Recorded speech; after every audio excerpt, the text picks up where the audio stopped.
Good morning all of you. Accounting process जो होती है वो शुरू कहां से होती है? एंटिटी, ट्रांजैक्शन, फिर रिकॉर्डिंग, लेजर, फिर उसमें हम पोस्टिंग करते, then totalling and balancing, trial balance, adjustment entry and then financial statement. अब रिकॉर्डिंग वाली स्टेज पे हमने डिस्कस किए थे पहले कि तीन चीजें हमको सीखना, एक होता है जर्नल, कैश बुक और फिर आखिरी होता है सब्सिडरी बुक। तो जर्नल के बारे में हमने समझ ली, उस पर हमने काफी क्वेश्चंस भी करे। अब सेकेंड पार्ट जो हमारा आता है that is cash book. So cash book होती क्या चीज है? पहली बात, जो रिकॉर्डिंग वाली स्टेज पे आप अलग अलग बुक मेंटेन करना चाह रहे हो, एक जर्नल मेंटेन करना चाह रहे हो, एक कैश बुक मेंटेन करना चाह रहे हो, एक सब्सिडरी बुक, उसके आगे हम पढ़ेंगे कुछ दिनों में। तो क्या ये सारी बुक मेंटेन करना मैंडेटरी के? The answer is no, mandatory नहीं है। अगर कोई बिजनेसमैन को लगता है कि अगर बिजनेसमैन कोई खुश है नहीं जर्नल में ही सारी चीजें लिख ले तो कोई दिक्कत नहीं, कैश बुक और सब्सिडरी बुक मेंटेन करने की जरूरत नहीं है।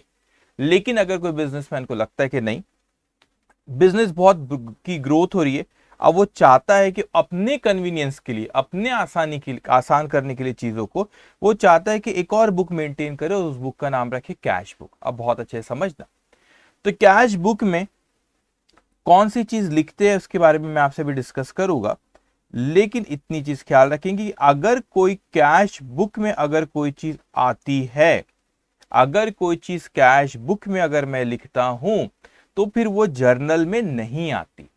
तो क्या कैश बुक मेंटेन करना मैंडेटरी है? नहीं, जरूरी नहीं है। अगर चाहे बिजनेसमैन तो मेंटेन कर सकता है, और अगर वो कैश बुक मेंटेन करता है बेटा, तो जो फिर कैश बुक में आइटम आते हैं वो जर्नल में नहीं आते। अच्छा, अगर कैश बुक मेंटेन नहीं करता है अगर, तो फिर सारे के सारे, पूरे के पूरे जो ट्रांजैक्शन होते हैं उसको कहां रिकॉर्ड करते हैं? जर्नल में। कब? जब कैश बुक और सब्सिडरी बुक मेंटेन नहीं करते।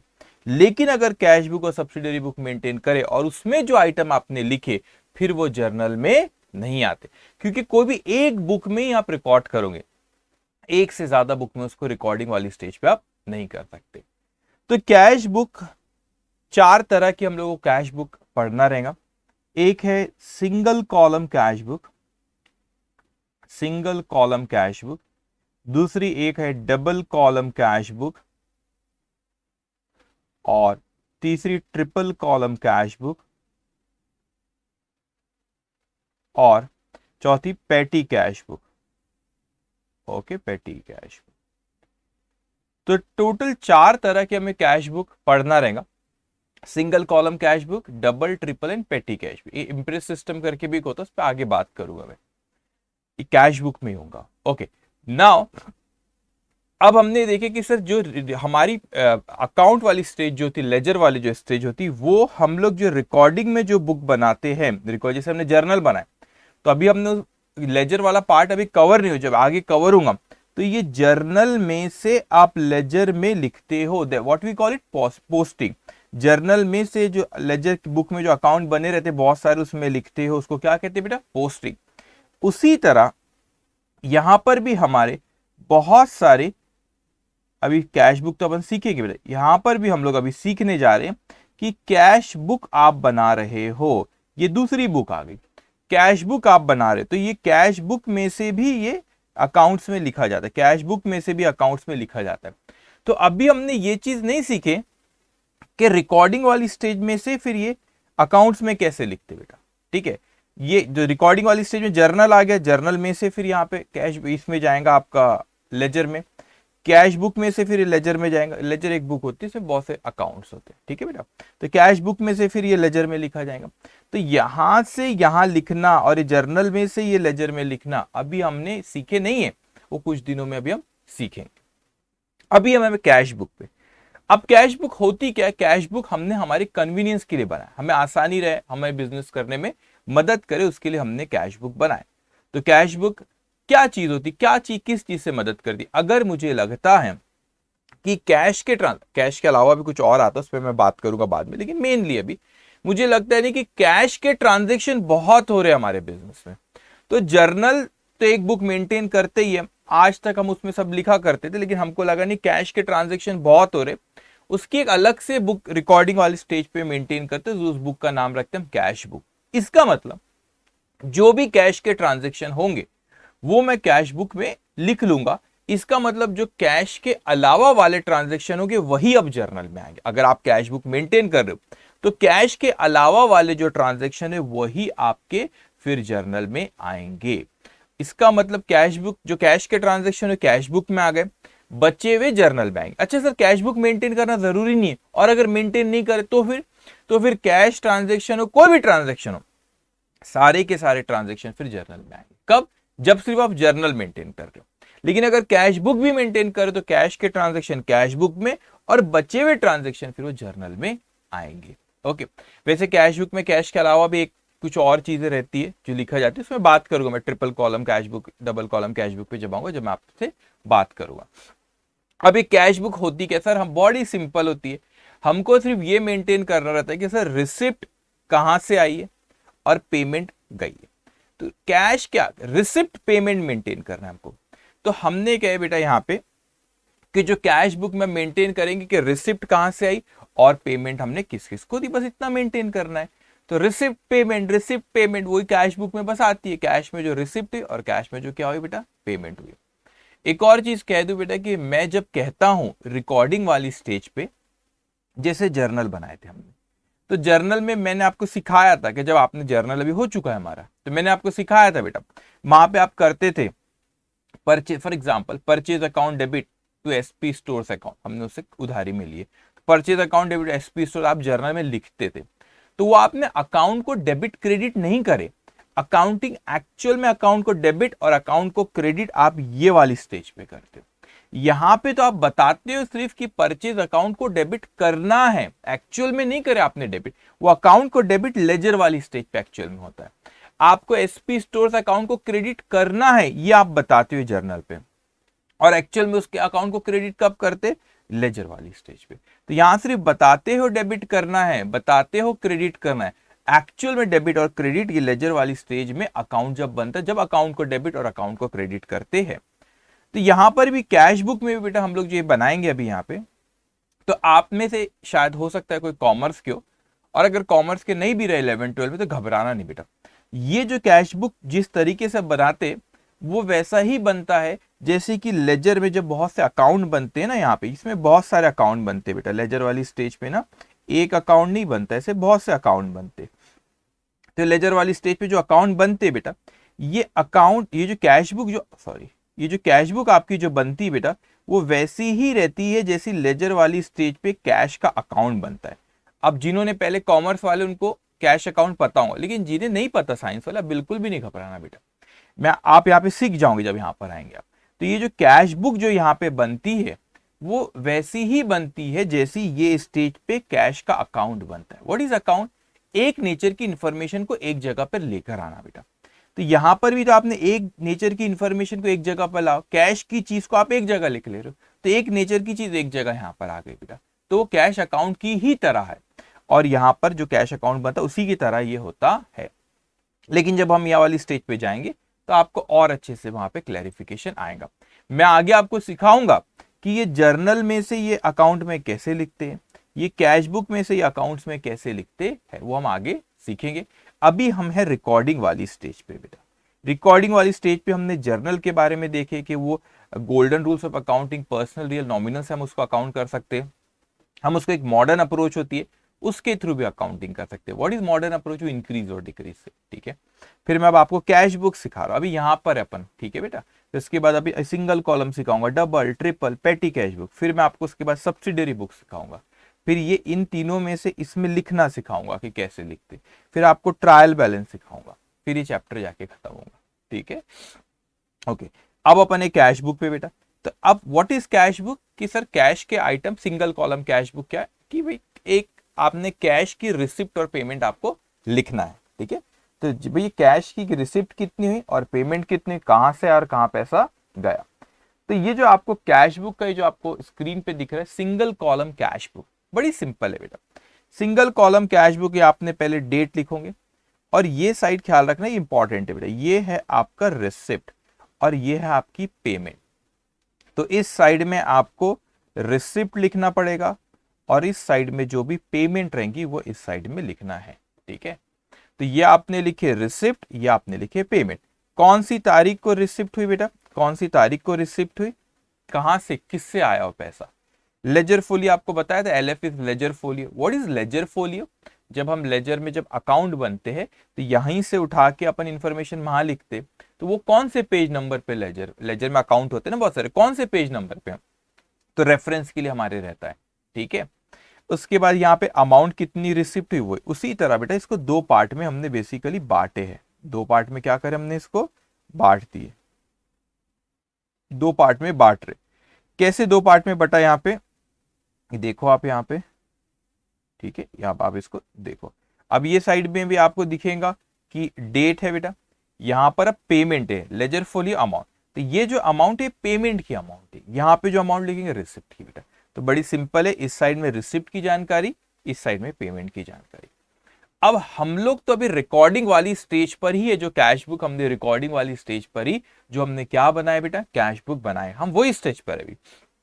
अब जब आप रिकॉर्डिंग वाली स्टेज पर हो, जो हम कैश बुक बनाए, वही कैश बुक से आगे हम सीखेंगे कि लेजर में पोस्टिंग कैसे करना है, कैसे करना है, तरीका थोड़ा सा अलग रहेगा, वो अपन बाद में सीखेंगे, अभी वो स्टेप पर आए नहीं बेटा अपन, ठीक है।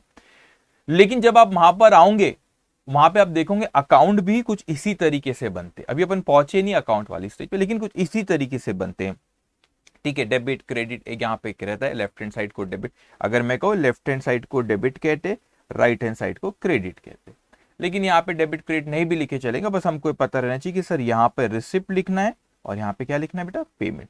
तो कुछ इसी तरीके से अकाउंट्स भी होते हैं, आप वो अकाउंट वाली स्टेज पे सीखेंगे। बस अभी हमको ख्याल रखना है, सर रिसिप्ट हुआ तो ये लेफ्ट हैंड साइड पे रिसिप्ट लिखना है, पेमेंट इस साइड पे लिखना रहेगा, बस खत्म, इतना सा है कैश बुक। अब मगर बेसिक नॉलेज होना चाहिए, जो कैश बुक में जो इन्फॉर्मेशन जो कैश बुक में आपने लिखे फिर वो जर्नल में नहीं आता, अगर कैश बुक मेंटेन नहीं करते तो वो जर्नल में भी आता। तो अच्छा, कैश बुक में कौन सी चीज आता, सिर्फ अभी सिंगल कॉलम कैश बुक में रखो, सिर्फ ट्रांजेक्शन को पढ़ना है, और उसमें अगर कैश की रिसिप्ट और पेमेंट अगर है तो वही ये कैश बुक में आने वाला है, अदरवाइज कोई ट्रांजेक्शन कैश बुक में नहीं आएगा। तो क्या सर वो ट्रांजेक्शन लिखते नहीं, लिखते, फिर वो ट्रांजेक्शन जर्नल में जाता है। तो कैश बुक में बस ये देखना है क्या रिसिप्ट आई, क्या रिसिप्ट हमारे पास से गई। तो हमने रिकॉर्डिंग वाली स्टेज पे पहले एक ही बुक बड़ी सी मेंटेन करते थे बेटा, जर्नल बोलते थे। अब मैंने बोला व्यापार बढ़ रहा है, व्यापार बढ़ रहा है, बिजनेस बढ़ रहा है, तो मैंने कहा कि सर ये जर्नल तो रहने दो, साथ में एक और बुक मेंटेन कर रहा हूं रिकॉर्डिंग वाली स्टेज पे, उस बुक का नाम रखा मैंने कैश बुक। और अब दो बुक है, एक जर्नल और एक हो गई कैश बुक। कुछ दिनों बाद तीसरी बुक भी आ जाएगी, सब्सिडियरी बुक। तो अभी दो बुक है, एक जर्नल और एक कैश बुक। तो कैश बुक में कैश के ट्रांजेक्शन लिख रहा हूं, आया और गया, कितनी कैश आई कितनी गई वो कैश बुक में लिख रहा हूं। अदर देन कैश जो रहेंगे वो कहां पे आता है बेटा, जर्नल में आता है। तो वो जर्नल में लिखते, फिर अदर देन कैश जो रहेंगे, अगर आप कैश बुक मेंटेन कर रहे हो तो अभी सिर्फ हमको कैश बुक के बारे में अपन क्वेश्चंस कर रहे बेटा, तो हमको सिर्फ ये देखना है कि रिसिप्ट और पेमेंट हमारी कितनी हुई है। रिसिप्ट आई तो रिसिप्ट साइड में, पेमेंट हुई तो पेमेंट, लेकिन किससे बेटा, कैश से। मैं आगे आऊंगा सर बैंक से भी पे होता है, अभी मैं बैंक के बारे में बाद में आऊंगा, डबल कॉलम ट्रिपल कॉलम पे। अभी सिंगल कॉलम में बस इतना ख्याल रखना है कैश में कितना आएगा। बल्कि इनफैक्ट अभी फिर कुछ दिन, एक दो लेक्चर बाद ना आपको सब्सिडरी बुक सिखाऊंगा, तो फिर तीन बुक मेंटेन करेंगे, जर्नल, अभी मेरे पास यहाँ पे बुक्स रखी थी नहीं तो आपको बताता, दो बुक्स है मेरे हाथ में, सपोज एक जर्नल है बेटा और एक कैश बुक है। अभी कुछ दिनों फिर अभी अपन कैश बुक सीख रहे, फिर कुछ दिनों बाद तीसरी बुक सिखाऊंगा आपको, सब्सिडरी बुक। फिर उसके बाद उनसे पोस्टिंग कैसे करते लेजर में वो सिखाऊंगा बेटा। उसके बाद आपको ट्रायल बैलेंस सिखाऊंगा। उसके बाद आखिरी का आपके इस चैप्टर में आखिरी एक क्वेश्चन है बेटा, उस क्वेश्चन इतना जोरदार रहेगा, उसमें अपन सारी चीजें जो चैप्टर में सीखे सारी चीजें क्वेश्चन में आएंगे, है ना। तो उसमें अपन ये सीखेंगे कि जर्नल भी मेंटेन रहेंगी क्वेश्चन में, कैश बुक भी रहेंगी, सब्सिडरी भी रहेगी, जो बुक का जहां का वहां पे लिखना रहेगा, उनसे पोस्टिंग कैसे करना है वो भी वो क्वेश्चन में अपन तीनों बुक साथ में मेंटेन करते रहेंगे। और फिर ट्रायल बैलेंस, ऐसा भी एक क्वेश्चन आएगा जिसमें जर्नल भी मेंटेन है, कैश बुक भी मेंटेन है और सब्सिडरी बुक भी। अभी अपन इंडिविजुअल सीख रहे, वैसे कि जर्नल कैसे बनता है, कैश बुक कैसे बनता है, जर्नल हो गया। अब अपन कैश बुक पे, और कैश बुक पे कौन से वाले पार्ट पे बेटा, सिंगल कॉलम कैश बुक। वहां पे सिंगल कॉलम इसलिए बोलते हैं अमाउंट का एक ही कॉलम है, यहाँ पे ये अमाउंट का एक कॉलम है। तो सर दो कॉलम भी होते, तीन कॉलम भी होते अमाउंट के, हाँ होते, वो जब आएंगे ना उसके क्वेश्चन, जब मैं आपको उसके बारे में बताऊंगा। अभी सिर्फ एक ही कॉलम, यहाँ पे ये किसका कॉलम है और ये भी किसका कॉलम है बेटा, कैश का कॉलम है कि कैश कितनी आई, कैश कितनी गई, बस कैश पे ध्यान देना, बस उसके अलावा कुछ नहीं है, ठीक है। तो रिसिप्ट और ये payment, that's it, very simple, ठीक है। तो अब आपके नोट्स में दिखेंगे बेटा आप लोग कि आप लोगों को वहां पे आपके नोट्स में क्वेश्चन नंबर 40, ठीक है। प्रीवियस सेशन में हमने क्वेश्चन नंबर 13 की थी, लेंदी क्वेश्चन, बहुत वक्त लगा था, मगर अच्छा क्वेश्चन था, बहुत सी जर्नल एंट्रीज उसमें आपने किए थे, ठीक है। आपको ये पता रहना चाहिए बेटा हमारा डायरेक्शन क्या, हम किस राह जा रहे हैं ना, वो अकाउंटिंग साइकिल में आता है। रिकॉर्डिंग जर्नल हो गया, अब अपन कहाँ पे खड़े हुए, कैश बुक में। तो पूरे चैप्टर होगा तो फिर आपको रिवाइज करा के दूंगा, वो जो आपने अकाउंटिंग साइकिल, अकाउंटिंग प्रोसेस को अकाउंटिंग साइकिल भी कहते हैं, वो अकाउंटिंग साइकिल पूरी बताऊंगा ऊपर से, एंटिटी क्या था, ट्रांजेक्शन क्या था, रियल पर्सन, नॉमिनल, एक बार जब चैप्टर खत्म होगा ऊपर से नीचे तक पूरा रिवाइज करा के दूंगा अकाउंटिंग साइकिल को, ठीक है। चलिए नाउ अब आते हैं हम हमारे नेक्स्ट क्वेश्चन पे, question number 14। Anand start, Anand ने क्या किया बेटा, अपना बिजनेस शुरू किया। Anand start business with ₹10,000 on 1st July 2016, of this he pays ₹9,000 into bank account. अब समझना बेटा, अभी उसने यहाँ पे क्वेश्चन पे बोला कि आनंद ने बिजनेस शुरू किया 10,000 रुपए से, और उसमें से साफ साफ बोला कि उसमें से 9,000 रुपए उसने बैंक अकाउंट में डिपॉजिट करा। मतलब 10,000 रुपए बिजनेस में लाया, स्टार्ट किया बिजनेस, 10,000 रुपए बिजनेस में उसने लाया और उसमें से 9,000 रुपए बैंक में जमा करा दिया। His cash transaction during the first week were, उसके कैश ट्रांजेक्शन यहाँ पे बहुत दिए, जुलाई मंथ है बेटा, 1 जुलाई को, फिर यहाँ पे से एक हफ्ते के दिया उसने, फर्स्ट वीक का दिया, देखो 1 जुलाई से 7 जुलाई तक के दिया है।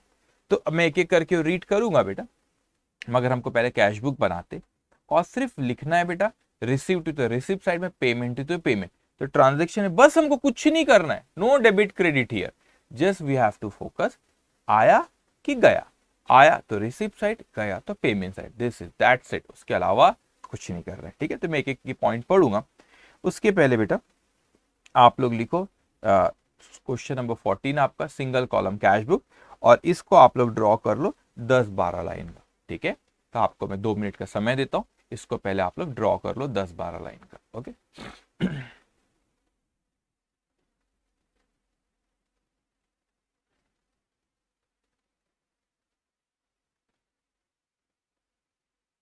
ओके, किए नहीं किए,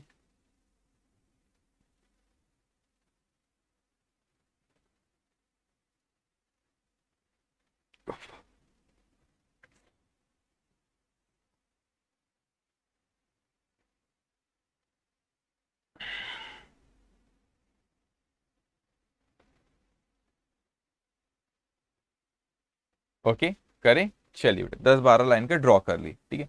ये रिसिप्ट और पेमेंट वाला कॉलम थोड़ा ब्रॉड रखना, अमाउंट का तो नैरो रहा तो भी चलता है, ठीक है। चलिए अब देखो अच्छे से ना एक एक वर्ड को समझना। आनंद स्टार्ट, उसने बिजनेस शुरू किया, पहले से नहीं था, अभी शुरू किया 10,000 रुपए से। अब मेरे को बता, बिजनेस के पॉइंट ऑफ व्यू सोचो, एंटिटी बिजनेस है, 10,000 रुपए उसने बिजनेस में लाया, स्टार्ट किया, तो बिजनेस में पैसा आया कि गया, आया ना बेटा, बिजनेस के पॉइंट ऑफ व्यू से सोचना है, बिजनेस में पैसा आया।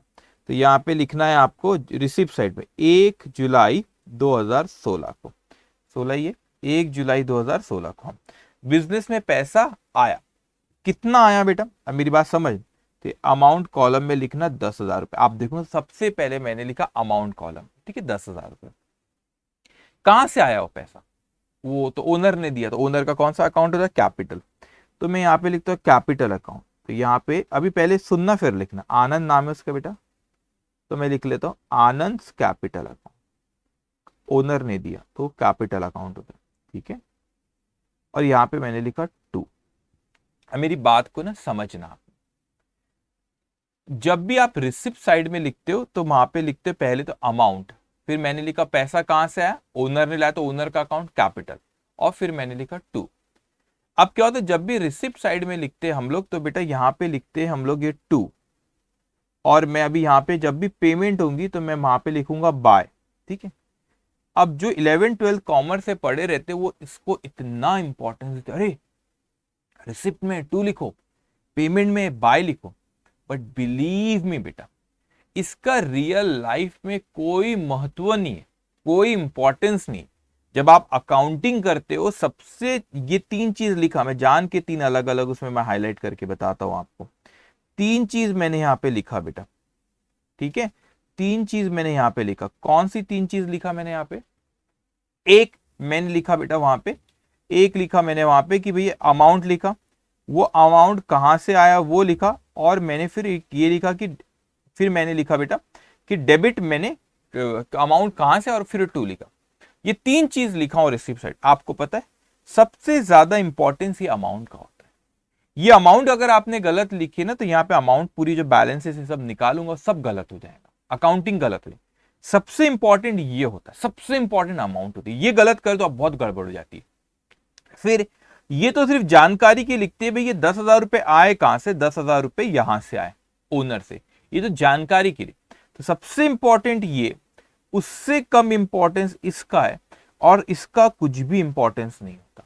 वो एक परंपरा है, वो एक ट्रेडिशन है जो चली आ रही कि भाई रिसिप्ट साइड में 2, पेमेंट साइड में बाय, इस तरह लिखते। ये एक परंपरा है बेटा, बस, उससे ज्यादा उसका कुछ भी इंपॉर्टेंस नहीं है। लेकिन अपना फोकस इस पे रहता है, अरे 2 लिखा, अरे बाय लिखा, इस पे नहीं रहता, इस पे इंपॉर्टेंस होना, ये गलत नहीं होना चाहिए।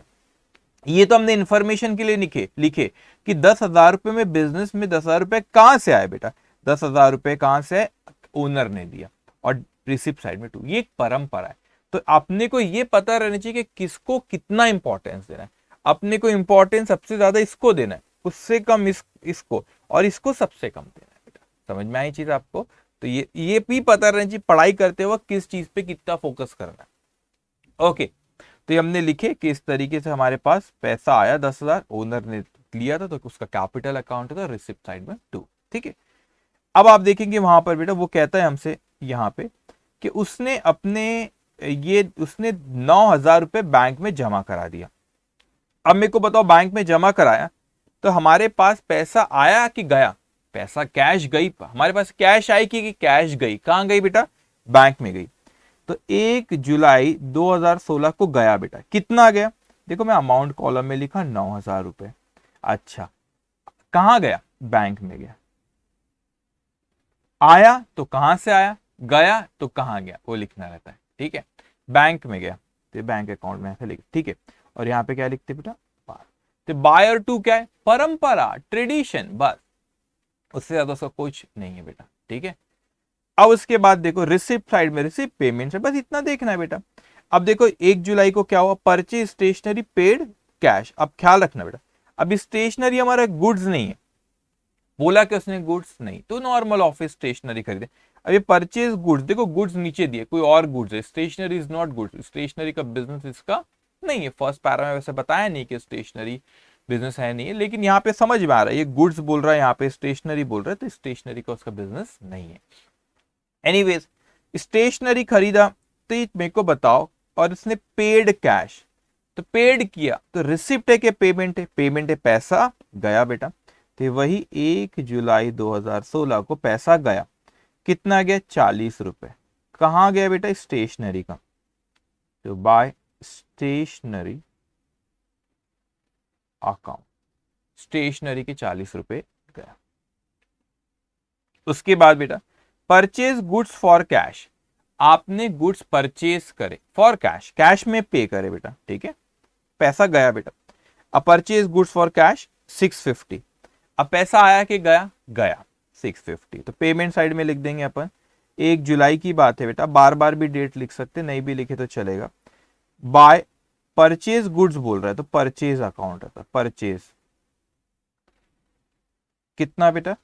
650, पेमेंट साइड, पैसा गया, कहां गया? क्योंकि परचेज किया, ऐसा पढ़ते इसको। 650 गए, कहां गए? परचेज किए। 40 गए, कहां गए? स्टेशनरी। 9,000 गए, कहां गए? बैंक में। 10,000 आए, कहां से आए? कैपिटल से, ऐसे, ठीक है।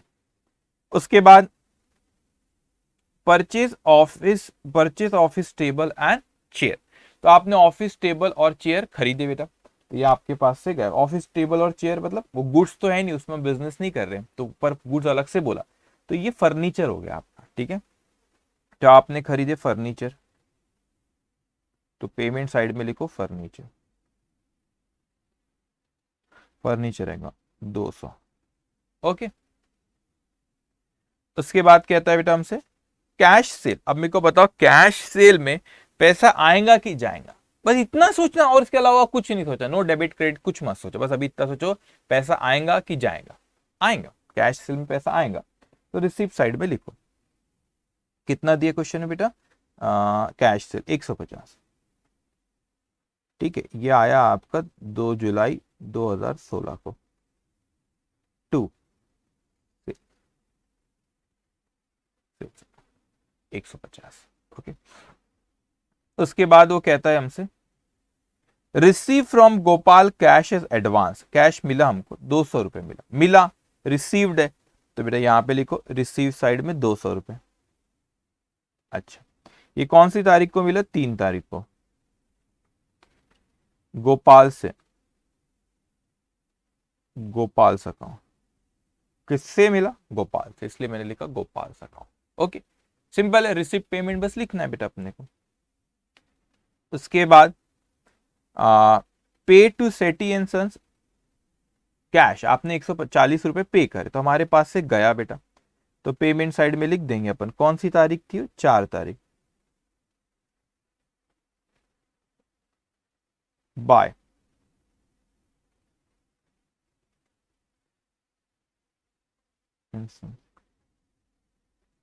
अकाउंट, कितना पे करेगा, 140।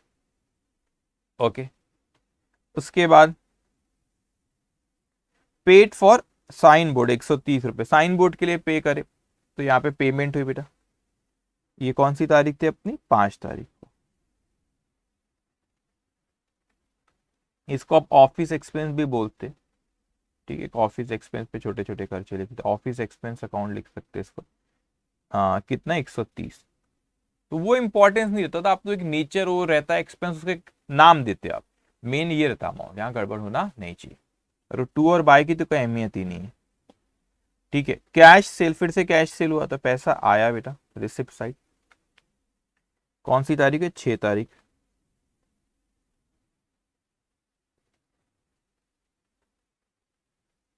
$160। ओके बेटा, उसके बाद आखिरी परचेज ओल्ड टाइपराइटर, तो इसको ऑफिस इक्विपमेंट भी कहते, परचेज करे तो पैसा गया बेटा।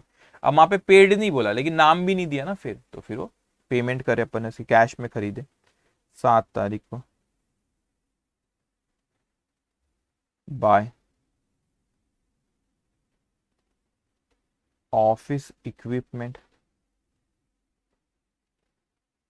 अकाउंट 300। ठीक है, मैं आपसे पहले ही कह रहा हूं अपन अभी कौन सी स्टेज पे बेटा, रिकॉर्डिंग वाली स्टेज पे। अच्छा, रिकॉर्डिंग वाली स्टेज पे, उसमें कहां पे, कैश बुक में। तो यहां से लेजर में कैसे लिखते वो मैं आपको बाद में सिखाऊंगा। ठीक है, अभी मैं इसका आपको नोट भी एक अगर लिखा दूं तो आपको अभी समझ में नहीं आएगा। अगर कॉमर्स वाले शायद समझ जाए, लेकिन ज्यादा हीरो भी नहीं समझना है अपने को तो पता है करके। ठीक है, तो वो जब लेजर वाली स्टेज आएंगी, एक ऐसा क्वेश्चन करके इसमें जो हर चीज आएंगी वहां पे मैं बताऊंगा फिर लेजर में इसकी कैसे पोस्टिंग करते हैं, आप समझोगे। आपको मैंने पहले ही कहा बेटा ये जो है आपका, ये काफी कुछ हमारा किसकी तरह है, ये जो हमने कैश बुक ये बनाया, ये काफी कुछ जो लेजर वाली स्टेज में हम अकाउंट बनाते हैं उसमें कैश अकाउंट बनता है, उसी की तरह है, अकाउंट की ही तरह ही होता है। आप जब लेजर वाली स्टेज में होंगे जब आपको पता चल जाएगा। तो मैंने आपको बताया था अकाउंट में फिर आप क्या करते हैं, टोटलिंग और बैलेंसिंग, उसी तरह इसकी भी हमको टोटलिंग और बैलेंसिंग करना है। इवन दो हम अभी रिकॉर्डिंग वाली ही स्टेज पर है, बार बार कह रहा हूं रिकॉर्डिंग वाली स्टेज पर ही है, मगर कैश बुक इस तरीके से रिसिप्ट और पेमेंट फॉर्म में बनाती है। इनफैक्ट जो लेजर वाली स्टेज में अकाउंट बनता है कैश अकाउंट, ये उसी की तरह होती है, उसी की तरह होती है। तो इसीलिए यहां पर भी इसकी टोटलिंग और बैलेंसिंग करते। तब आप ये डेबिट साइड की टोटल करो, तो 10,000 प्लस 150 प्लस 200 प्लस 160, तो ये हो गया आपका 400, 450, 510, 10,510 इसकी टोटल हो रही, 10,510। अब ये 10,510 ये तो टोटल हो रही, तो वो पेमेंट साइड की उसमें से माइनस करो, कैलसीज वाला कैलकुलेटर लाओ आप करो बेटा। 10,510 में से 9,000 माइनस करो, 40 माइनस करो, 650 माइनस करो, 200 माइनस करो, 140 माइनस करो, एंड देन 130 माइनस करो, 300 माइनस करो। तो जो बैलेंस बच रहा है वो बैलेंस आपका यहाँ पे बच रहा है 50 रुपीज। कितना बच रहा है बेटा? 50 रुपीज। अब ये जो बैलेंस हफ्ते का ही, एक एक हफ्ते का ये कैश बुक है, तो ये 7 जुलाई 2016 को ये बैलेंस बचा। तो अब ये बैलेंस बचा तो मैं यहां पे लिखूंगा बाय बैलेंस सीडी। अब कुछ बच्चे बोलेंगे सर ये बाय बैलेंस सीडी का मतलब क्या होता है ना, हमने तो पहली बार सुने। बैलेंस सीडी का मतलब था कैरीड डाउन, मतलब इस हफ्ते ये 50 रुपए बच गए, अभी को कैरीड डाउन मतलब इसको नेक्स्ट वीक में ट्रांसफर कर दो। तो अब आप यहाँ पे जब नेक्स्ट वीक में यहाँ पर आपने 50 रुपए बचे हुए बेटा, तो अपने पास नेक्स्ट वीक की रिसिप्ट कितनी ऑलरेडी अपने यहाँ पे लिखोगे 8 जुलाई 2016। इसको कहते हैं to balance BD. What is BD? Brought down to balance BD. तो जो ऊपर का बचा हुआ है वो इस हफ्ते रिसिप्ट हो गया यहाँ पे, तो ऊपर का आपने फॉरवर्ड करे यहाँ पे 50। तो ये जो 50 बचा हुआ था यहाँ का, ये बैलेंस था, ये इसमें से आपने ये सारी पेमेंट माइनस करे तो 50 बचा, जो बच्चा होता है इस हफ्ते का रिसिप्ट हो गया। तो यहाँ पे balance brought down. Brought down क्यों बोलते? इधर कैरीड डाउन मतलब लेके जाओ, यहां से मतलब लेके आए, तो यहां से यहां लेकर आए। ठीक है बेटा, तो ये बचा हुआ था तो इस वक्त ये रिसिप्ट हो गई आपकी यहाँ की, फिर आप पे चलते जाएंगे इसी तरह प्रोसेस। तो दिस इज कैश बुक। अब मैं आपसे कह रहा हूं यहां से किस तरीके से पोस्टिंग करते हैं बेटा, वो अभी अपन बाद में सीखेंगे। अभी अपन कहां पर है? सिर्फ रिकॉर्डिंग वाले स्टेज पे। अब ना इसके नीचे मुझे आपको एक नोट लिखाना है। क्या लिखाना है बेटा? एक नोट लिखाना है। लेकिन कैसा है ये नोट? रिलेटेड टू पोस्टिंग वाली स्टेज है। किससे? कि पोस्टिंग इसकी कैसे यहां से करते हैं। या तो एक काम कर सकते, 3-4 लाइन का इसमें स्पेस छोड़ दो, जब वो पोस्टिंग वाला सिखाऊंगा जब ये नोट लिखा दूंगा। ये नोट अभी हम लिख लेते, नोट में कुछ भी ऐसा रॉकेट साइंस नहीं है, नोट एक लिख लेते, but this note is related to ledger वाले पार्ट से, कि यहां से लेजर में कैसे लिखते वो सिखा रहा हूं। लेकिन लेजर अभी अपने को पता नहीं है, अभी हमने आपको पढ़ाई नहीं बेटा, इसीलिए ये नोट सिर्फ लिख के रख दो, उसमें कुछ भी ऐसा नहीं है नहीं समझने वाला। नोट सिर्फ लिख के रख दो, जब लेजर वाली स्टेज आएंगी जब मैं वो पॉइंट वहां पे कवर होगा, लेकिन अपने रेफरेंस के लिए लिख के रख दो। ओके, अब यहां पे लिखो बेटा, मैं जैसा बोल रहा बस वैसे आपने लिख लेना। ठीक है, from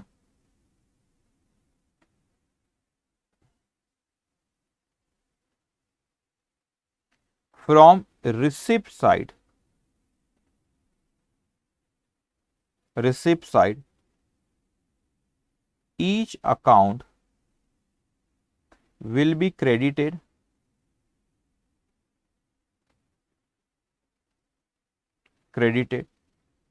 in ledger and from payment side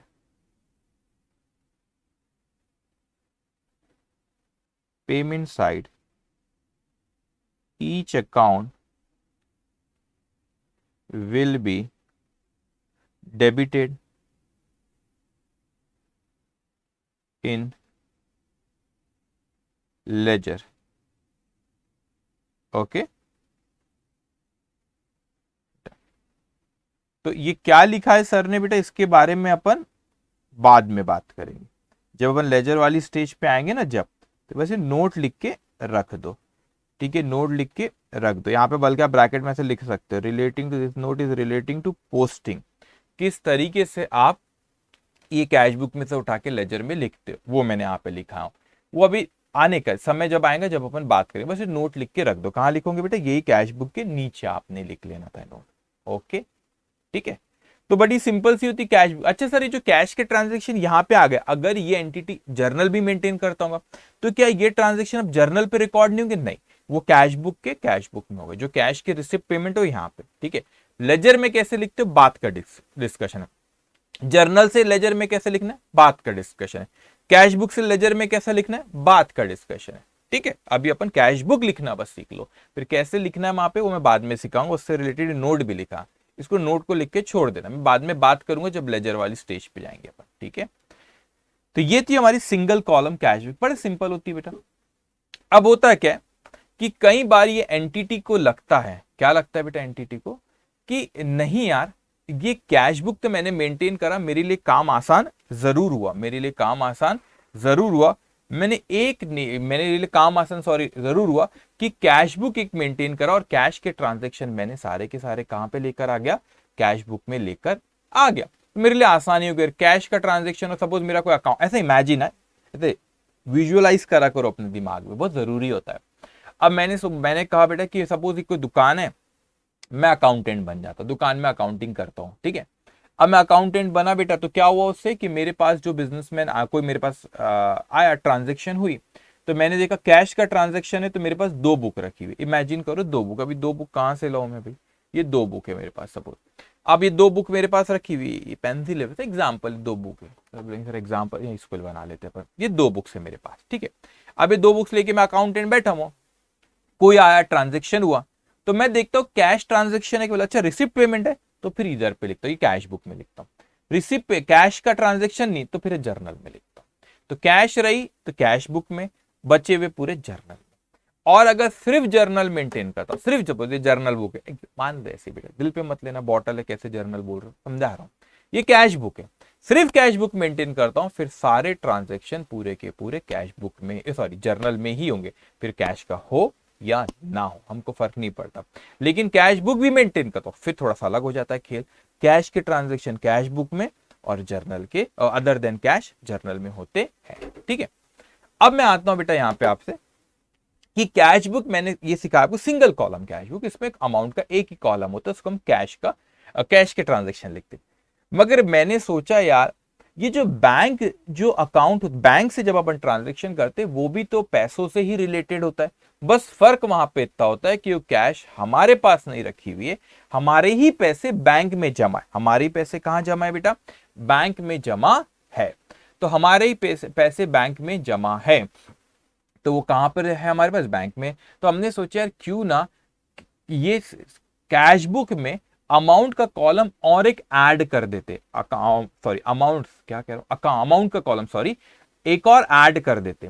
अभी सिर्फ एक कैश का ही कॉलम है, अमाउंट का जो कॉलम है वो कैश को ही रिप्रेजेंट करे, क्यों ना और एक अमाउंट का कॉलम ऐड करे और उसका बैंक का कॉलम बना दे, मतलब बैंक अकाउंट जो हम मेंटेन कर रहे हैं। क्यों, क्योंकि कैश और बैंक कनेक्ट रिलेटेड है बेटा। फर्क इतना एक जैसे ही, बस फर्क इतना है कि कैश हमारे पास फिजिकली रखा हुआ है और बैंक में हमारा पैसा जमा है बेटा, इतना फर्क है हमारे पास। तो क्यों ना ये पैसों की चीजें जब आप कह रहे हो कि एक जगह लिखते, कैश की चीजें जब एक जगह लिखते, तो क्यों ना और एक अमाउंट का कॉलम ऐड कर दे और वहां पे बैंक का लिख दे, मतलब आसपास ही हो जाएगा, आसानी और बढ़ जाएंगी हमें देखने से। अभी सिर्फ अगर कैश का कॉलम मेंटेन करूं तो कैश बुक में देखता हूं कैश की रिसीव पेमेंट, लेकिन अगर बैंक से कुछ हुआ है बेटा, ट्रांजेक्शन बैंक से पेमेंट हुई या बैंक में रिसिप्ट हुई, फिर वो सिंगल कॉलम कैश बुक में नहीं दिखता, क्या फिर मेरे को जर्नल ओपन करना पड़ता उसके लिए, क्योंकि बैंक में पैसा आया गया, कैश में नहीं हुआ यहाँ पे। तो क्यों ना मैं कैश बुक में ही ये अमाउंट के बाजू और एक अमाउंट का कॉलम ऐड कर देता हूं और वो कॉलम रिप्रेजेंट करेगा बैंक की रिसिप्ट और पेमेंट को। तो मेरे लिए और आसानी हो जाएंगी बिजनेस में, कन्वीनियंस हो जाएगा बेटा कि रिसिप्ट और पेमेंट कैश में भी एक ही जगह दिख रही है और बैंक से भी आई वो भी मेरे को कैश बुक में दिख जाती है, तो मेरी सहूलत मुझे और ज्यादा हो जाती है। इसीलिए हम एक और बुक, कैश बुक में एक दूसरी टाइप की बुक होती है, उसको कहते हैं डबल कॉलम कैश बुक। तो वहां पे कैश का भी एक कॉलम और बैंक का भी एक कॉलम। अब मेरी बात अच्छे से समझना, बच्चों को एक गलत फहमी होती है, अभी मैं आपसे कह रहा हूं, ठीक है, बच्चों को एक गलत फहमी होती है बेटा कि जो जिन्होंने पढ़ के आया उनको ऐसा लगता होगा, जो बेचारे भी फ्रेश बैठे उनको तो कोई गलत फहमी नहीं है, जो बोल रहा हो अच्छे से सुनते जा रहे हैं बेटा। बच्चों को एक गलत फहमी रहती है कि sir single column cash book में कैश का कॉलम रहता है, ठीक है, और डबल कॉलम कैश बुक में एक बैंक का कॉलम बढ़ जाता है। मतलब सिंगल कॉलम कैश बुक में सिर्फ कैश का कॉलम रहता है, डबल कॉलम कैश बुक में 2 कॉलम होते, एक कैश को रिप्रेजेंट करता है और एक बैंक को रिप्रेजेंट करता है, जो बैंक में हमारा अकाउंट है उसको। लेकिन आपने एक और होता है ट्रिपल कॉलम कैश। आपने देखे जब किसी से पेमेंट आती है, जल्दी पेमेंट मिल जाती है तो हम उसको डिस्काउंट दे देते हैं। हम किसी को पेमेंट करते हैं, अच्छा पेमेंट आती तो वो कैश बुक में आएगा, फिर वो कैश बुक में आएगा बेटा, ठीक है। तो कैश बुक में आएगा तो अगर जल्दी पेमेंट आ जाती है बेटा तो हम उसको डिस्काउंट दे देते। कभी जल्दी हम पेमेंट किसी को देते तो हमको डिस्काउंट, वो हमको देते, हम फिर डिस्काउंट रिसीव कर लेते। तो वो बड़ा कॉम्प्लिकेटेड होता था कि पैसे आए गए कैश और बैंक से, वो आप कैश बुक में लिख ले रहे हो, लेकिन उस पेमेंट पे, रिसिप्ट और पेमेंट पे अगर डिस्काउंट मिला या डिस्काउंट दिए, वो कैश बुक में नहीं लिखते, वो आप जर्नल में जाके हमको लिखना पड़ता है, क्योंकि वो अदर देन कैश हो जाता है। तो इसीलिए बेटा क्या होता है कि मैं यहाँ पे और एक कॉलम ऐड कर दूंगा अमाउंट का, 3 को डिस्काउंट का बेटा। तो हमारे अमाउंट कॉलम जो है वो ट्रिपल कॉलम कैश बुक में 3 आ जाएंगे। एक रिप्रेजेंट करेगा कैश को, एक रिप्रेजेंट करेगा बैंक को, और एक रिप्रेजेंट करेगा डिस्काउंट को। तो हमारे ट्रिपल कॉलम कैश बुक में 3 कॉलम आ जा रहे, क्योंकि हमने हमारे लिए तो सहूलत हो गई, मैं क्वेश्चन सॉल्व करूंगा तो आपको और अच्छे से अंडरस्टैंडिंग आएगी। हमारे लिए तो सहूलत हो गई, हमारे लिए तो आसानी हो गई। क्यों? क्योंकि जिससे पेमेंट आई है, पेमेंट जल्दी थी तो डिस्काउंट दिए, उसका भी कॉलम मही है, तो मही दिख जाता, इतना पैसा आया इतना डिस्काउंट दिए, इतना पैसा दिए इतना डिस्काउंट हमको रिसीव हुआ, मही दिख जाता है। अब डिस्काउंट, अगर मैं यहाँ पे डिस्काउंट को कॉलम नहीं बनाऊं तो फिर हमको जाना पड़ता है जर्नल में, क्योंकि डिस्काउंट का तो वहां पे लिखना पड़ेगा, वो कैश बुक में नहीं आएगा फिर। तो हमारी सहूलत के लिए हम एक और कॉलम ऐड करते, उस कॉलम को कहते हैं डिस्काउंट का। अब बच्चों को ये गलत फहमी होती है कि sir double column cash book में आप कैश और बैंक का ही कॉलम रखते हैं। नहीं, double column cash book 3 combination हो सकते।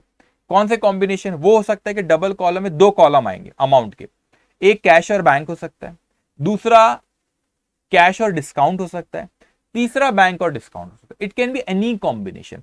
वो हो सकता है कि कैश और बैंक का कॉम्बिनेशन हो सकता है, कैश और डिस्काउंट 2 कॉलम है, हो सकता है बैंक और डिस्काउंट 2 कॉलम है। तो ऐसा जरूरी नहीं होता कि ये ही 2 रहे, जो क्वेश्चन में बोला वो 2 कॉलम ऐड कर लेंगे, ठीक है। और अगर कुछ नहीं बोला तो फिर वो कैश और बैंक का ट्रांजेक्शन से समझ में आ जाएगा कौन से कॉलम की बात कर रहा हूं, ठीक है। और ट्रिपल कॉलम में तो तीनों रहते, लेकिन पर्पस समझे बेटा, कैश बुक का पर्पस समझना जरूरी है। क्यों? क्योंकि हमको एक जगह जानकारी रिलेटेड टू अमाउंट मिल रहा है। कैश लिखे तो बैंक भी कनेक्टेड रहता है, बैंक में पैसा है, बस कैश में फिजिकल रहता है, तो उसका भी कॉलम एक बाजू में बना दो, एक ही जगह जानकारी मिल जाएंगी। फिर नहीं तो कैश का यहाँ लिखो, बैंक के लिए जर्नल में जाओ, तो यही लिख दो ना, फिर जर्नल में जाने की जरूरत नहीं। फिर डिस्काउंट के लिए पेमेंट, रिसिप्ट पेमेंट पे जो होता है, फिर डिस्काउंट भी मिलता और देते, फिर वो यहाँ पर नहीं आता, फिर वो जर्नल में जाओ उसकी एंट्री के लिए।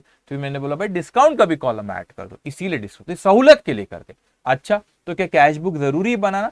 जरूरी नहीं है। बिजनेसमैन को लगता है बहुत कैश ट्रांजेक्शन हो रहे, बहुत बैंक के थ्रू पेमेंट रिसिप्ट हो रही है, बहुत डिस्काउंट दे रहे और ले रहे, बहुत हो रहा है, तो फिर कैश बुक बनाओ। नहीं तो छोटा व्यापारी तो जर्नल में खुश रहो, बड़ा व्यापारी तो कैश बुक भी बना लो साथ में, अपने कन्वीनियंस के लिए, कोई कंपल्शन नहीं है। तो अब मैं आता हूं डबल कॉलम कैश बुक पे। तो sir double column cash book में और ये जो आपने सिंगल कॉलम कैश बुक करे, इसमें कोई फर्क है क्या? नहीं बेटा, इसमें कुछ भी फर्क नहीं है। बस फर्क है हमारा एक इतना रहेगा कि यहाँ पे अमाउंट के 2 कॉलम हो जाएंगे, बाकी वैसा ही है, रिसिप्ट और पेमेंट, ठीक है। बस हमको ये देखना, अभी हम ये देख रहे हैं कि कैश आ रही है कि जा रही है, वहां पे देखना पड़ेगा। बैंक का भी कॉलम अगर आ गया तो हमको ये देखना है कि बैंक में पैसा आया और गया क्या, तो कैश का कैश के कॉलम में, बैंक का बैंक के कॉलम में। बैंक में रिसिप्ट तो रिसिप्ट साइड में, बैंक से पैसा गया तो पेमेंट साइड में, बस इतना सा है बेटा। ओके, अब आ जाओ नेक्स्ट क्वेश्चन पे, क्वेश्चन नंबर 15 पे। डबल कॉलम कैश बुक है। From the following transaction prepare the cash book with cash and discount column. देखो मैंने आपको कहा था वो जो डबल कॉलम कैश बुक कोई भी कॉम्बिनेशन होती, cash bank, cash discount, bank discount, तो यहाँ पे स्पेसिफिकली बोला है किसका बेटा, कैश और डिस्काउंट का कॉलम। अब उसने बहुत से ट्रांजेक्शन दिए अगस्त 2016 के, ओपनिंग कैश बैलेंस 1 से लेके, ये डेट से बेटा 1, 3, 4, 5, 7, 13, 15, 17, 19, 20, 20 के 2 है, ठीक है।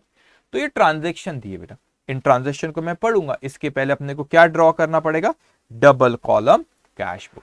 तो अब अमाउंट के 2 कॉलम रहेंगे बेटा, एक किसको रिप्रेजेंट करेगा बेटा, एक किसको रिप्रेजेंट करेगा, एक रिप्रेजेंट करेगा डिस्काउंट को और एक रिप्रेजेंट करेगा कैश। मैं स्पेसिफिकली बोला था डिस्काउंट और कैश का, तो 2 कॉलम है देखो, अमाउंट, ये अमाउंट है, ये अमाउंट है बेटा, ठीक है।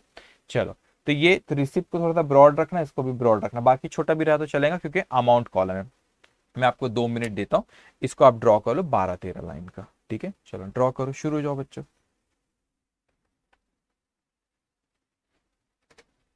लिखिए। ओके, बस अपने पे कॉन्फिडेंस रखना बेटा, ठीक है। अब बनाते भी जाओ, मैं आपको कुछ ज्ञान भी देते रहता, ठीक है।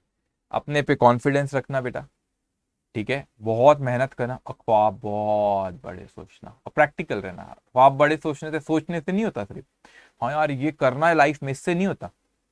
सोचने से कुछ नहीं, उसके लिए मेहनत करना पड़ता है। सिर्फ ड्रीम है तो ड्रीम ही रह जाता है वो सारी जिंदगी, अगर उस पर इम्प्लीमेंट नहीं करे, आपने मेहनत नहीं करे।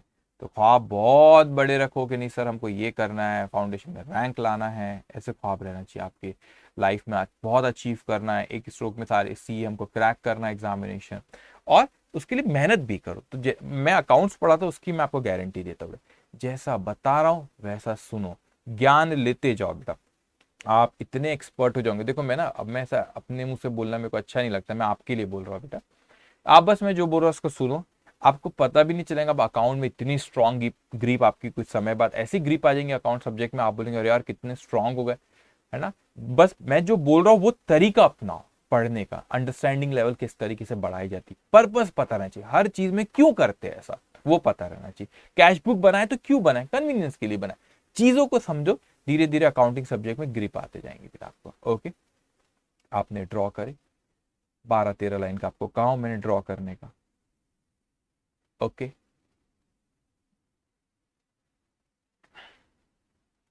चलिए अब अपन, आपके पास स्केल होंगे उसे ड्रॉ करा करो प्रॉपर। ओके बेटा, चलिए अब आते हम क्वेश्चन नंबर 15 पे। क्या कह रहा है हमसे, पहले ओपनिंग कैश बैलेंस, बहुत अच्छे से ना वर्डिंग्स को बहुत अच्छे से समझना बेटा। ओपनिंग कैश बैलेंस का मतलब है कि अभी बिजनेस स्टार्ट नहीं किया, पहले से कैश बैलेंस था। मैं आपको बताता हूं, देखो जैसे अपन ने पिछले क्वेश्चन में कैश बुक बनाए थे, तो ये 50 रुपए बचे थे, तो ये नेक्स्ट वीक ट्रांसफर होगा, तो यहाँ की रिसिप्ट थी, तो ओपनिंग, पहले ओपनिंग है, ओपनिंग कैश बैलेंस। तो ये यहाँ पे बिजनेस शुरू किए थे इसलिए क्या ओनर ने इन्वेस्ट किया था, यहां से तो ओपनिंग रहेगा ना, पहले से रखा हुआ है बेटा।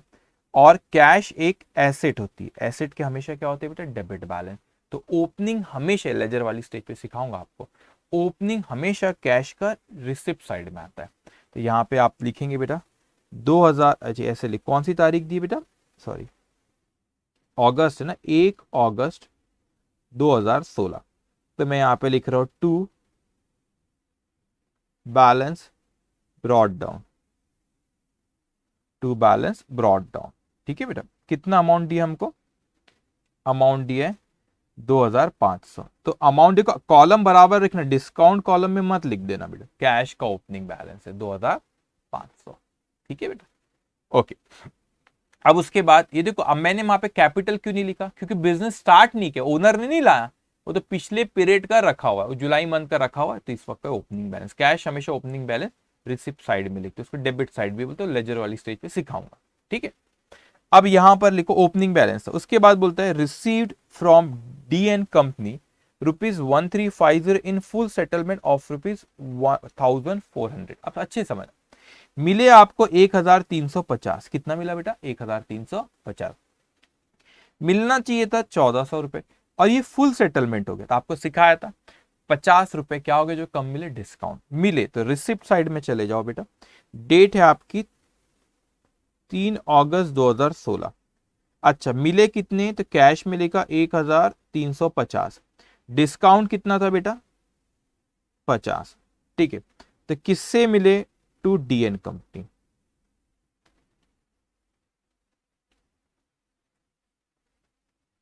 DN company.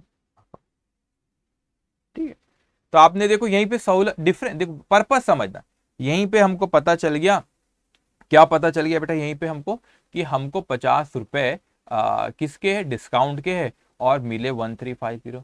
तो अगर ये डिस्काउंट कॉलम नहीं लिखते तो फिर डिस्काउंट को लिखना तो पड़ता, फिर वो कहाँ पे लिखना पड़ता बेटा, जाना पड़ता था फिर मेरे को लेजर में, तो वो डिफिकल्ट, सॉरी नॉट लेजर, मैं जर्नल में जाना पड़ता था वो 50 रुपए की रिकॉर्डिंग करने के लिए।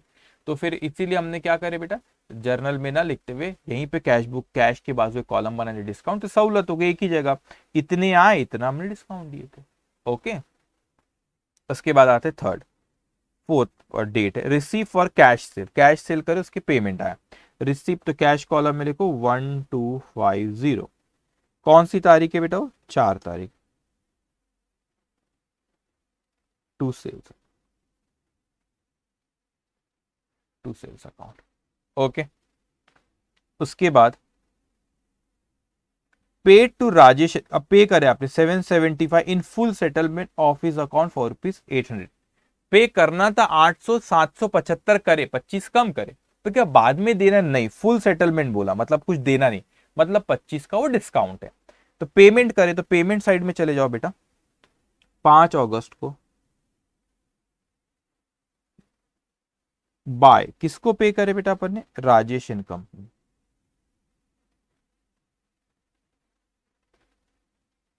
ओके, कितना पे करे? पे तो सर हमने 775 ही करे, उसमें डिस्काउंट कितना था? 25। तो देखो डिस्काउंट में लिखे हमने 25। तो एक ही जगह पता चल गया ना, सहूलत हुई कि नहीं? हाँ, तो पर्पस अकाउंटिंग का ये है कि हमको इन्फॉर्मेशन अच्छे से मिलते जाए सर। ओके, उसके बाद परचेज ऑफिस फर्नीचर, पैसे आए कि गए? आए कि गए? गए, परचेज करे 670। तो यहां पे लिखोगे 7 तारीख की बात है, पैसे गए, कितने गए बेटा? 670। क्यों गए? हमने फर्नीचर खरीदे, तो फर्नीचर फर्नीचर अकाउंट। ओके, उसके बाद पेड फॉर पोस्टल स्टैम्प, तो पोस्टल स्टैम्प आपने पेमेंट हुई, पोस्ट करते तो उसका स्टैम्प का ये खर्चा आपका 13 तारीख लिखिए। कितना पे करे? 25 रुपए गए। अच्छा, क्यों गए? तो यहाँ पे लिखे आपने बाय पोस्टेज एक्सपेंसेस।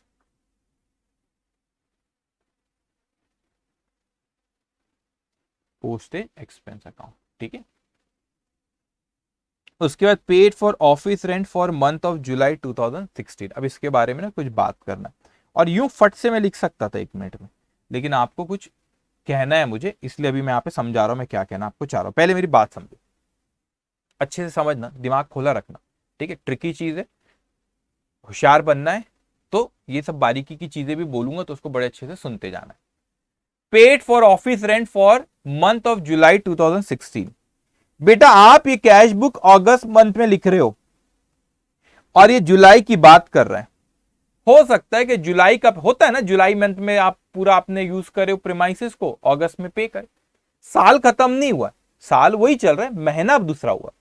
तो हो सकता है जब आप पे करते हो, जब आप उसको रिकॉर्ड कर देते हो, अगर जब मैं रिकॉर्ड करता हूं तो जर्नल, सपोज मैं जर्नल अगर लिखता, अभी कैश बुक को 2 मिनट के लिए साइड में रख दो, जर्नल लिखता तो दो पॉसिबिलिटी, अगर एक तरीका ये कि मैंने लिखा rent is expense by nominal account, nominal account से all expense should be debited.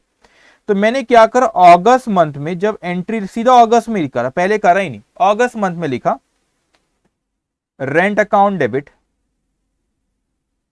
To rent account debit, cash is asset, asset deal by real account से debit what comes in, credit what goes out to cash account. अभी cash book को side में रख दो, cash book suppose नहीं बनाते तो ये एंट्री में पास करता, कितने रुपए की? 125 रुपए, 125 ने 125 की एंट्री पास करता अगर जर्नल बनता। तो मैं आपको कोई और चीज सिखाने जा रहा हूं, समझो।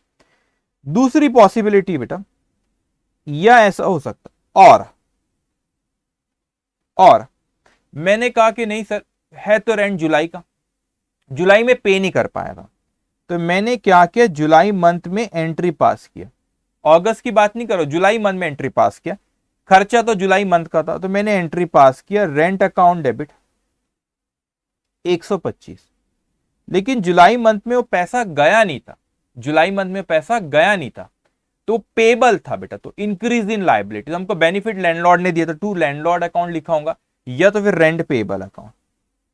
तो ये भी पॉसिबिलिटी है कि इस तरीके से भी शायद जुलाई मंथ में लिखा होगा मैंने rent account debit, rent payable. देखो अगर साल खत्म होता तो पक्के से मैं ये कहता कि ऐसा हुआ। क्यों? क्योंकि उस साल का बेनिफिट था, उस साल आपने लिख लिया, लेकिन यहां पे साल नहीं बदला, महीना बदला है। आप जुलाई से अगस्त में आए, तो ये भी चलता है कि आपने जुलाई में नहीं लिखे होंगे, जब पे करे अभी उसको अपन ने यहाँ पे लिख दिए, क्योंकि उसी साल में तो एक्सपेंस बुक हो गया ना, कोई दिक्कत नहीं है।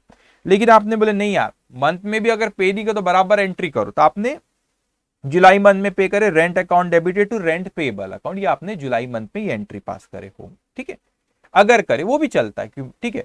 मगर फिर जब मैं अगस्त में एंड, अब मैं जगह ही नहीं, कहां लिखूं, दिख रहा है आप लोग को? नहीं दिखेगा ना, यहां पे आ जाता हूं मैं, एंड फिर उसके बाद अगस्त मंथ में आया मैं, तो अगस्त मंथ में क्या होगा, फिर सेकेंड वाले इसमें बोल रहा, अगस्त मंथ में क्या हुआ, फिर आपने रेंट पे करे, जो पे करना था, तो किसको पे करे? लैंडलॉर्ड। तो landlord is a person, person deal bye personal account, उसके लिए पहले आपने लायबिलिटी क्रिएट करके रखे थे कि उसको पे करना है। और तो उसको आप पे करे तो लैंडलॉर्ड अकाउंट डेबिट, और you can say rent payable account, rent payable account debit 125 to cash account, मेरे पास है कैश अगस्त में गए 125। और आप ये भी कह सकते हो अलग तरीके से डिक्रीज इन लायबिलिटी डेबिट, तो हमको उसको पे करना है, it's a liability, now you are paying it, it's a decrease in liability. तो decrease in liability account debit, तो rent payable account debit to cash. तो एक तरीका ये था बेटा जो मैंने ये ऊपर में करा, एक तरीका मेरा ये था, कौन सा, इस ये वाला जो मैं कह रहा हूं, ठीक है। एक तरीका मेरा ये था कि मैं बोल रहा हूं कि मैंने अगस्त मंथ में उसको लिखा तो सीधा rent account debit to cash. लेकिन अगर मैंने उसको पहले यहाँ पे एक्सपेंस माना होगा अपना, यहाँ पर अगर उसको पहले मैंने एक्सपेंस माना तो यहाँ पर उसको पहले रिकॉर्ड किया होगा, तो पहले आपने जुलाई में ये एंट्री पास करे और फिर अगस्त में आके ये एंट्री पास करे, अगस्त में आके ये एंट्री पास, बारीकी से समझेंगे एक एक चीज को बेटा। तो दोनों में कोई फर्क पड़ता है कि कुछ फर्क नहीं पड़ता, कुछ भी फर्क नहीं पड़ता। मैं बताता क्यों नहीं पड़ता। अब देखो यहाँ पे मैंने यहाँ पे रेंट पेएबल को क्रेडिट किया 2, ठीक है, यहाँ पे डेबिट किया, तो यहाँ पे क्रेडिट करे और यहाँ पे डेबिट करे तो कैंसिल हो जाता है। तो अल्टीमेटली ये क्रेडिट की डेबिट की तो कैंसिल हो गया, तो यहाँ पे आपका rent account debit to cash account ही हुआ ना, इसको डेबिट करे इसको क्रेडिट, ये रेंट पेएबल तो क्रेडिट डेबिट कर दी तो कैंसिल हो गया बेटा। तो अल्टीमेटली रेंट टू कैश ही, उसका नेट इफेक्ट बोलते हुए जो मैंने ब्लू कलर से हाईलाइट किया, नेट इफेक्ट इसका rent account debit to cash ही हो रहा है बेटा। यहाँ पे भी देखो rent account debit to cash है, लेकिन आपने जुलाई मंथ का जुलाई में उसको पेएबल बताया, फिर यहाँ पे कैंसिल करे पेमेंट के वक्त, ऐसा भी चलता है। अब मैंने क्या लिखना, अब समझो मैं क्यों इतना आपको ज्ञान दे रहा हूं, मैं क्यों इतना बोल रहा हूं, इस चीज को समझना बेटा। अब ये जो 125 रुपए जो मैंने पे करा हूं, ठीक है, 125 रुपए मैंने यहाँ पे करा, तो मेरे पास से पेमेंट गई 125 रुपए, तो मैं लिख देता हूं कौन सी तारीख को था बेटा, 15 तारीख को, तो लिखो यहाँ पे 15 अगस्त 2016। अब यहाँ पे क्या लिखूं, अगर मैंने ये माना हूं कि जुलाई में, अपन अगस्त मंथ चल रहा है, अगर ये माना हो कि जुलाई में उसको रेंट पेएबल को वो अपने बताए नहीं थे, तो यहाँ पे सिंपली आप लिख दो रेंट, ये वाला फिर आ जाएगा, फिर कौन सा, ये अजम्पशन लिया, तो मैं यहाँ पे सिंपली लिख दूंगा bye rent, rent account debit. तो कोई हिसाब किताब आपने लैंडलॉर्ड से कोई हिसाब किताब बचा नहीं, आपने जब लिखे नहीं था, अभी पे कर, तो हिसाब किताब खत्म हो गया, इसलिए नाम नहीं आया उसका लैंडलॉर्ड अकाउंट या रेंट पेएबल अकाउंट, ये लिखूंगा अगर मैंने पहला वाला सोचा। अगर मैं सोचता हूं नहीं नहीं नहीं, जुलाई मंथ में मैंने लिखा होगा rent account debit to rent payable, even तो साल नहीं बदल रहा, लेकिन मंथ में भी हम लायबिलिटी क्रिएट करते हैं, जब पे करते तो लायबिलिटी को कैंसिल भी कर देते। अगर मैं बोलता हूं नहीं नेक्स्ट वाला होगा, तो फिर बेटा अगस्त मंथ में अगर इस तरीके से करेंगे, तो अगस्त मंथ में फिर रेंट पेएबल, देखो अगस्त मंथ फिर आएगा रेंट पेएबल टू कैश, फिर यहां पर आएगा बेटा आपका रेंट नहीं आएगा, फिर क्या आ जाएगा बेटा रेंट पेएबल अकाउंट डेबिट, ये रेंट पेएबल अकाउंट आ जाएगा। तो आप फर्क समझो, अमाउंट तो वही है, उसमें कोई अंतर नहीं, लेकिन अगर आपने पहले जुलाई मंथ में कुछ भी नहीं लिखे थे, तो अगस्त मंथ में जुलाई मंथ का रेंट आप अगस्त में पे करो, तो आपने नहीं लिखे जब, तो आप सीधा भी पे किए रेंट टू कैश, तो रेंट टू कैश पेमेंट तो हुई है, मगर रेंट के अगेंस्ट में क्यों, अभी रेंट के अगेंस्ट में अगर ये पेमेंट हुई है बेटा, तो फिर यहाँ पे रेंट आता, लेकिन ये रेंट तो आपने पिछले हफ्ते पिछले महीने लिख लिए थे, खर्चा पे नहीं होता तो पेएबल बताए थे, तो आपने फिर लैंडलॉर्ड को पे करे, तो फिर रेंट पेएबल दिखता और लैंडलॉर्ड अकाउंट दिखता था, ऐसा फर्क हो जाता था। तो यहां पे इसको बोलते हैं अकाउंटिंग को डीप में जाने का, ऐसा सोचने का, अंधाधुन कुछ भी नहीं रट्टा मारने का बेटा, तो इसको बोलते हैं लॉजिक। सर ऐसा क्या पॉसिबल है कि जुलाई मंथ में रेंट पेएबल बताए, हाँ हो सकता है ना, क्यों नहीं हो सकता, जनरली साल के आखिरी में होता है, साल बदलता तो इस साल के जो खर्चे पे नहीं करे तो भी बेनिफिट मिलता, हम एक्सपेंस मानते हैं उसको, तो हम लिख लेते हैं। लेकिन क्या मंथ में भी, हाँ मंथ का भी आप चाहो तो कर सकते हो कि हर मंथ के एंड में आपने रेंट पेएबल बताए, जब पे करोगे आप उसको नेक्स्ट मंथ में, तो रेंट पेएबल को कैंसिल कर दोगे। तो अब आपके ऊपर आप क्या सोचा, आप सोचो हाँ उसने रेंट पेएबल लिखा होगा पहले, तो उसको कैंसिल किया, यहाँ पे रेंट पेएबल दिखेगा, आपने बोलोगे नहीं सर साल तो एक ही है, अभी पे कराऊंगा उसने, तो अभी पे कर तो अभी लिखा होगा, फिर हिसाब किताब नहीं है लैंडलॉर्ड से, तो उसका फिर नाम नहीं आता, फिर रेंट टू कैश आता है, तो अपने ऊपर है कैसे। तो मैं यहाँ पे काम करता हूँ, मैं रेंट पेएबल लिख लेता हूँ, और मैं क्या करता हूँ यहाँ पे लिख लेता हूँ नोट 1, मतलब रेफर नोट 1, तो इसके बारे में एक्सप्लेनेशन लिखा देता हूं ये क्वेश्चन के बाद नोट 1 में, तो आपने वहां पे उसको लिख लेना, ठीक है। चलो, तो ऐसा डीप में जाने का उसको, तो फिर अंडरस्टैंडिंग बढ़ते जाती है, ठीक है। चलिए नोट, अपन ये मान रहे कि पिछले मैंने rent account debit to rent payable लिखा था उसने, और इस मैंने पे किया, तो उसको पे किया तो पैसा आ गया, लैंडलॉर्ड को दी तो रेंट पेएबल आया, ठीक है बेटा। कुछ बच्चे ऐसा सोच सकते हैं सर रेंट भी जब आप डायरेक्टली देते हो, रेंट पेबल नहीं लिखे आपने, रेंट टू कैश लिखे तो भी तो लैंडलॉर्ड को दी लेकिन उससे हिसाब किताब नहीं था बेटा, ठीक है, कोई आपने पे कर दी तो उसका नाम नहीं आता। इसमें रेंट पेबल मतलब लैंडलॉर्ड, ब्रैकेट में लैंडलॉर्ड लिख सकते। क्यों आ रहा है यहाँ पे नाम ऐसा, क्योंकि आपने पहले उसको पे करना करके लाइबल टू पे लाइबिलिटी बताई, अब आपने उसको पे करे तो उसको फिर कैंसिल करना पड़ता है, इसलिए फिर यहाँ पे रेंट पेबल आता है। ओके चलिए, ये होती है एडवांस एंट्रीज, इसमें लगाना पड़ता है दिमाग। ओके चलिए, एनीवेज अब आ जाओ फटाक से नेक्स्ट पे, ये हो गया हमारा 17 पे। आ जाओ, क्या बोल रहा है 17 हमको भाई, use office cash for meeting personal expense. भाई ऑफिस गए ना, हमारे रिसिप्ट और पेमेंट ध्यान दो, तो हमारे पास से गए बेटा, कितने गए 150, पर्सनल एक्सपेंस मतलब ड्राइंग से बेटा, ठीक है, तो 17 तारीख बाय ड्राइंग्स 150, बस कुछ नहीं कर रहे इसमें, रिसिप्ट पेमेंट बस ये देखना है, आया गया।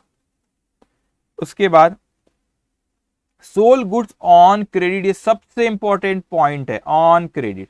ऐसा आप अपने नोट्स में हाईलाइट करो और लिखो, मैं बाद में नोट लिखा दूंगा इसके ऊपर। ये क्रेडिट पे उधारी में, it means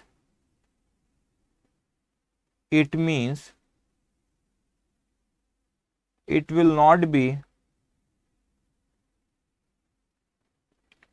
recorded in cash book. ये कैश बुक में नहीं आता, उधारी है ना, क्रेडिट में करे तो कैश बुक में सिर्फ कैश के बात करते हैं हम, ठीक है, कैश बैंक और डिस्काउंट ये नहीं आता। आपने उधारी में बेचे बेटा, उधारी में बेचे तो ये कहां जाएगा, जर्नल में।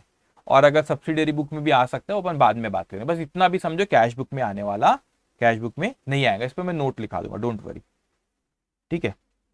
तो कैश बुक में नहीं आएगा, कैश आना जाना चाहिए। आ रहा है क्या कैश, ये तो उधारी में बेचे तो नहीं आएगा। अब जब उससे कलेक्शन फ्रॉम डेटर हो, जिसको उधारी में बेचे से पैसा आएगा, जब कैश बुक में आएगा, और अभी वो आने वाला नहीं है बेटा, क्योंकि उधारी में बेचे, कैश आई नहीं तो कहां से लिखेंगे। Pay to Rajinikanth ₹617 full settlement office account ₹7 700 देना था, 650 दिए, फुल सेटलमेंट हो गया बेटा, मतलब ₹30 क्या हो गया डिस्काउंट। तो ये लिखो 650 सॉरी 670 कैश डिस्काउंट 30, कौन, रजनीकांत बाय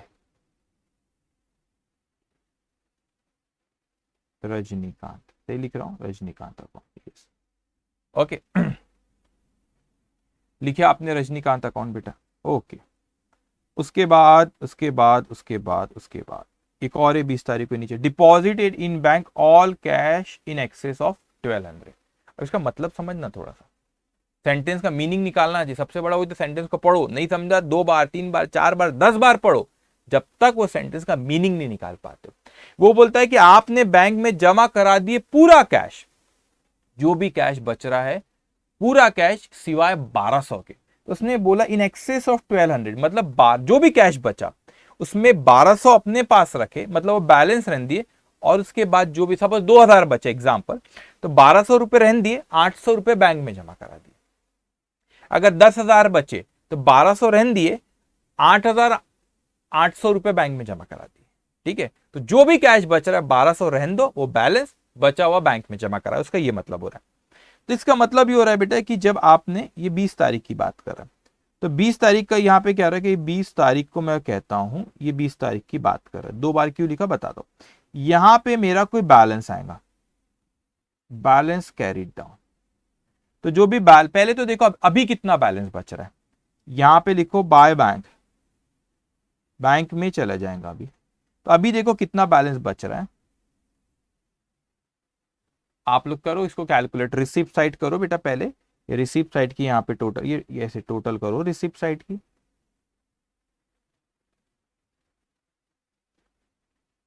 ठीक है। उसमें से ये पहले डिस्काउंट को बाद में बात करते हैं अपन, पहले कैश की कॉलम की बात करो।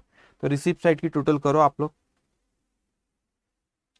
कर भी रहे हो नहीं कर रहे हो, करो।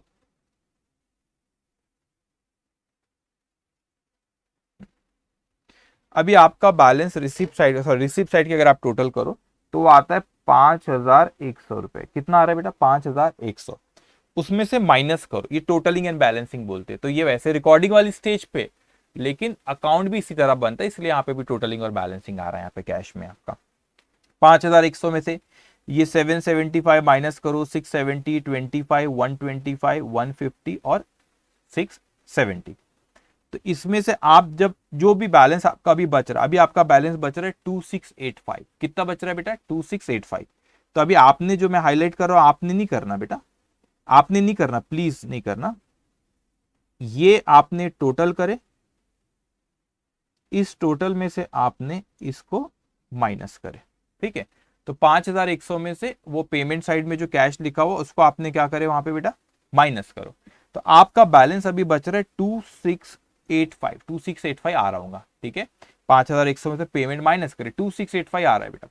तो उसमें से वो कहता है कि 1200 रुपए यहां पे लिखो, 1200 रुपए अपने पास रखो, और समझने लिख देता हूं 2685 बचा, उसमें 1200 अपने पास रखो और बचा हुआ बैंक में जमा करा दो।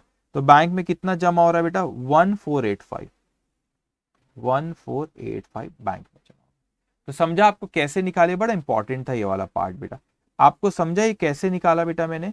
ये 2685 बैलेंस आ रहा था, 1200 मुझे अपने पास रखना था, तो 1200 उसमें से माइनस रख करा बेटा, और बचा हुआ बैंक में। देखो उसने डायरेक्ट नहीं बोला, घुमाया आपको। अभी यही तो सीए है ना, सीए में आ गए तो ये सब चीजें होते रहती है। क्या बोला उसने आपको कि 1200 रुपए रखो अपने पास, तो आपने 1200 रखे, इसलिए 1200 माइनस करे, बच्चा हुआ बैंक में चल। तो डायरेक्टली बोल भी सकता 1485 बैंक में जमा कराए, तो खुद ब खुद 1200 बैलेंस आता। नहीं, घुमाएंगे ना आपको, घुमाने में तो मजा है, आपको थोड़ा सा ट्रिकी करना पड़ेगा उसको, जब भी तो सीए बोलेंगे इसको, ठीक है बेटा। चलो, तो इसकी टोटल यहाँ पे आ जाएंगी ये भी 5100, 5100 बेटा, ठीक है। अब ये आपको समझा 2685 कैसा है बेटा? ये 5100 में से ये वो जो ये वाले सारे जो है ऊपर वाले, इसको माइनस करो तो 2685 बैलेंस आता है। अब मैंने आपको सिखाया था बेटा, इस वक्त का ये बैलेंस है बेटा, ओहो, ठीक है, ये बैलेंस है आपका, ये नेक्स्ट पीरियड में कैरी फॉरवर्ड हो जाता है, ठीक है। एनीवेज, अब मेरी बात सुनो बेटा, यहाँ पे मैं आपसे क्या कह रहा हूँ, ठीक है। अभी मंथ चेंज नहीं हुआ है, मंथली नहीं बोला, तो इसलिए मैं यहाँ पे नहीं लिख रहा हूँ। आप चाहो जब मंथ चेंज होता है या पीरियड, तो इसको फिर ये यहाँ पे इस मंथ की रिसिप्ट हो जाती है, वीकली बोलते थे, इस हफ्ते की यहाँ रिसिप्ट हो जाती है, ठीक है। अब मेरी बात समझना, आप बोलेंगे डिस्काउंट का भी टोटल करो, डिस्काउंट का भी टोटल करो।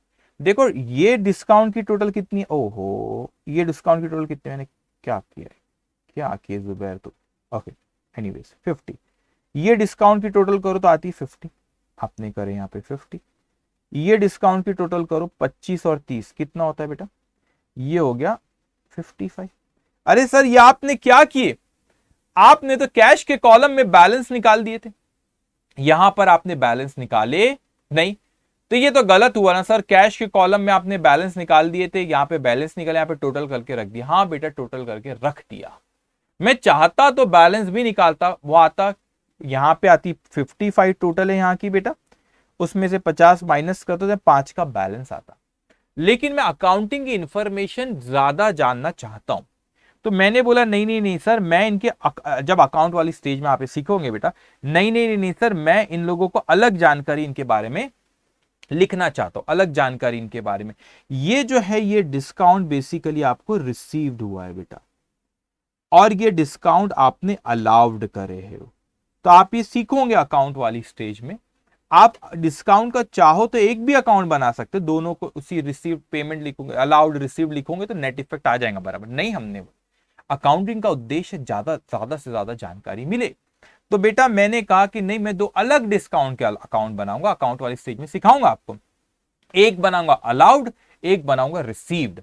इसीलिए इसका बैलेंस आप नहीं निकाल सकते, इसको दोनों को अलग अलग ट्रीट करेंगे।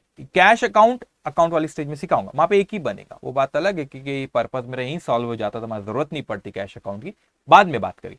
लेकिन डिस्काउंट के अकाउंट जब रहेंगे वहां पे, अगर मान लो मैं बनाता भी हूं कैश अकाउंट वहां पे, तो एक ही बनेगा, लेकिन डिस्काउंट के दो अकाउंट बनेंगे, एक डिस्काउंट अलाउड और एक डिस्काउंट रिसीव। इसीलिए यहां पे उसका नेट इफेक्ट नहीं ले सकते, नेट बैलेंस नहीं निकाल सकते जैसे कैश में निकाला मैंने ये वहां पे, इसलिए दोनों की टोटल करके रख दिए। वहां पे कैसे लिखते हैं अकाउंट वाली स्टेज में, कैश बुक से उठा के अकाउंट में कैसे लिखूंगा, वो बात के डिस्कशन का हमारा पार्ट है, अभी हम उस पर बात नहीं करेंगे, बाद में करेंगे ना, सिखाऊंगा ना आपको यहां से वहां पर कैसे लिखना रहेगा बेटा, ठीक है। अब हम अपने क्वेश्चन हो गया हमारा खत्म बेटा। इसीलिए याद रखना हमेशा डिस्काउंट की टोटल करके दोनों साइड की छोड़ देना। वहां कैसे लिखते बाद में बात करेंगे। क्यों ऐसा करते, क्योंकि वहां पे दो अलग अकाउंट बनते, तो दोनों को अलग अलग ले जाना पड़ेगा। तो नेट निकाल दूंगा तो फिर गड़बड़ हो जाएगी ना, फिर क्या नेट इफेक्ट कहते हैं, एक ही अकाउंट में जाएगा फिर तो दो अलग अलग, तो दोनों की टोटल लिख के छोड़ दो, एक अलाउड एक रिसीव्ड है। अकाउंट वाली स्टेज में सिखाया जाएगा कि इसको यहां से वहां कैसे लिखना है, ठीक है। तो इतना ख्याल रखना, डिस्काउंट की टोटल लिख के छोड़ देना, क्योंकि दो अलग अलग अलाउड है और एक रिसीव्ड है, ठीक है। वहां पे दो अलग अकाउंट बनते, एक ही अकाउंट बनता डिस्काउंट का, तो ले लो भैया नेट इफेक्ट में लिख दो वहां पे, ठीक है ठीक है। मगर वहां पे दो अलग अकाउंट बने, अपन वहां बात करेंगे बेटा, ठीक है।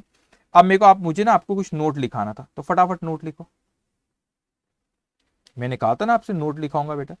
चलिए, तो नोट 1, ये नोट जो यहाँ पे लिखा था नोट 1 रेंट पेबल का, उसको मैं लिख लेता हूं। It is assume that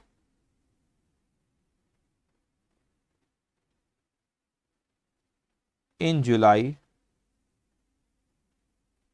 July month,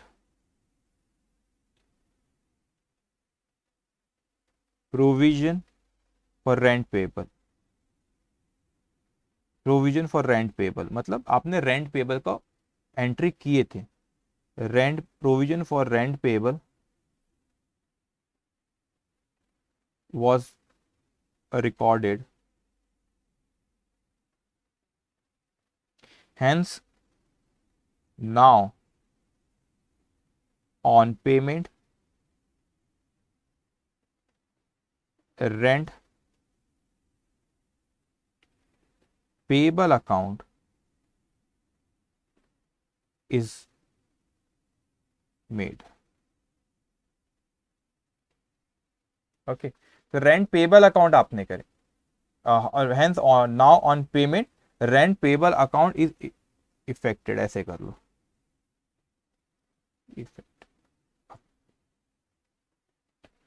कौन सा अकाउंट अफेक्ट करा, रेंट पेबल अकाउंट, उसको इतना लिख लो, ठीक है। सेकेंड नोट, ये मैंने बताया था 19 तारीख का क्यों नहीं आया, क्योंकि क्रेडिट सेल था, यहाँ पे सिर्फ कैश का था। यहाँ पे लिख लो बेटा credit sale on 19th of August 2016, ये इसकी बात कर रहा हूं। 19th of August 2016 will be entered in journal और सेल्स बुक। अभी सेल्स बुक आपके लिए नया क्या होगा, सेल्स बुक वो सब्सिडरी बुक्स जब सिखाऊंगा। तो ये जो क्रेडिट ट्रांजेक्शन जर्नल में या सेल्स बुक में आता है, कब सेल्स बुक में आता है जब बात करेंगे, बस अभी आप लिख लो it will be recorded in journal और सेल्स बुक, जर्नल और सेल्स बुक।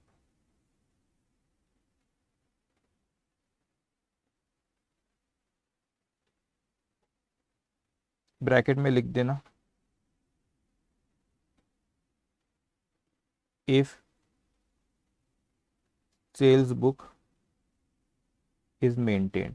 अगर आपने सेल्स बुक मेंटेन करे तो वहां पे आएंगे, अदरवाइज फिर जर्नल में आती हो। क्यों मेंटेन करते, क्या करते हो, बाद में बात करना है आपको। सेल्स बुक इधर सब्सिडरी बुक है बेटा, जो आगे का अपना डिस्कशन का पार्ट है।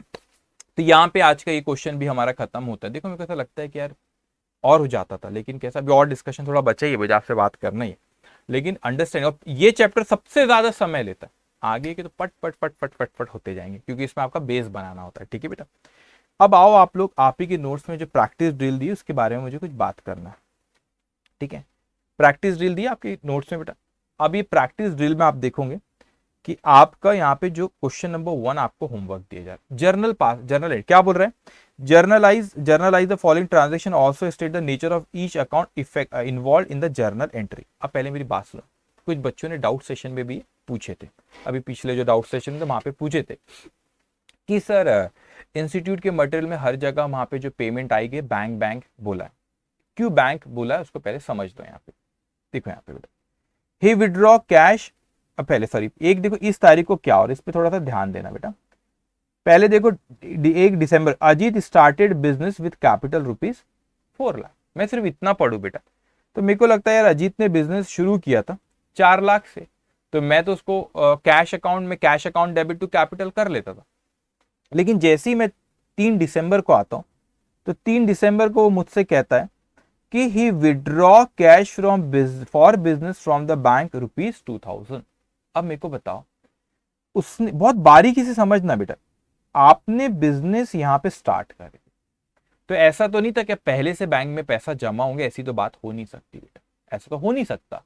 क्यों? क्योंकि आपने बिजनेस अभी स्टार्ट करे। अगर वो पहले का बिजनेस रहता तो मैं मान भी लेता कि बैंक में पैसे जमा होंगे, बिजनेस अभी स्टार्ट करे।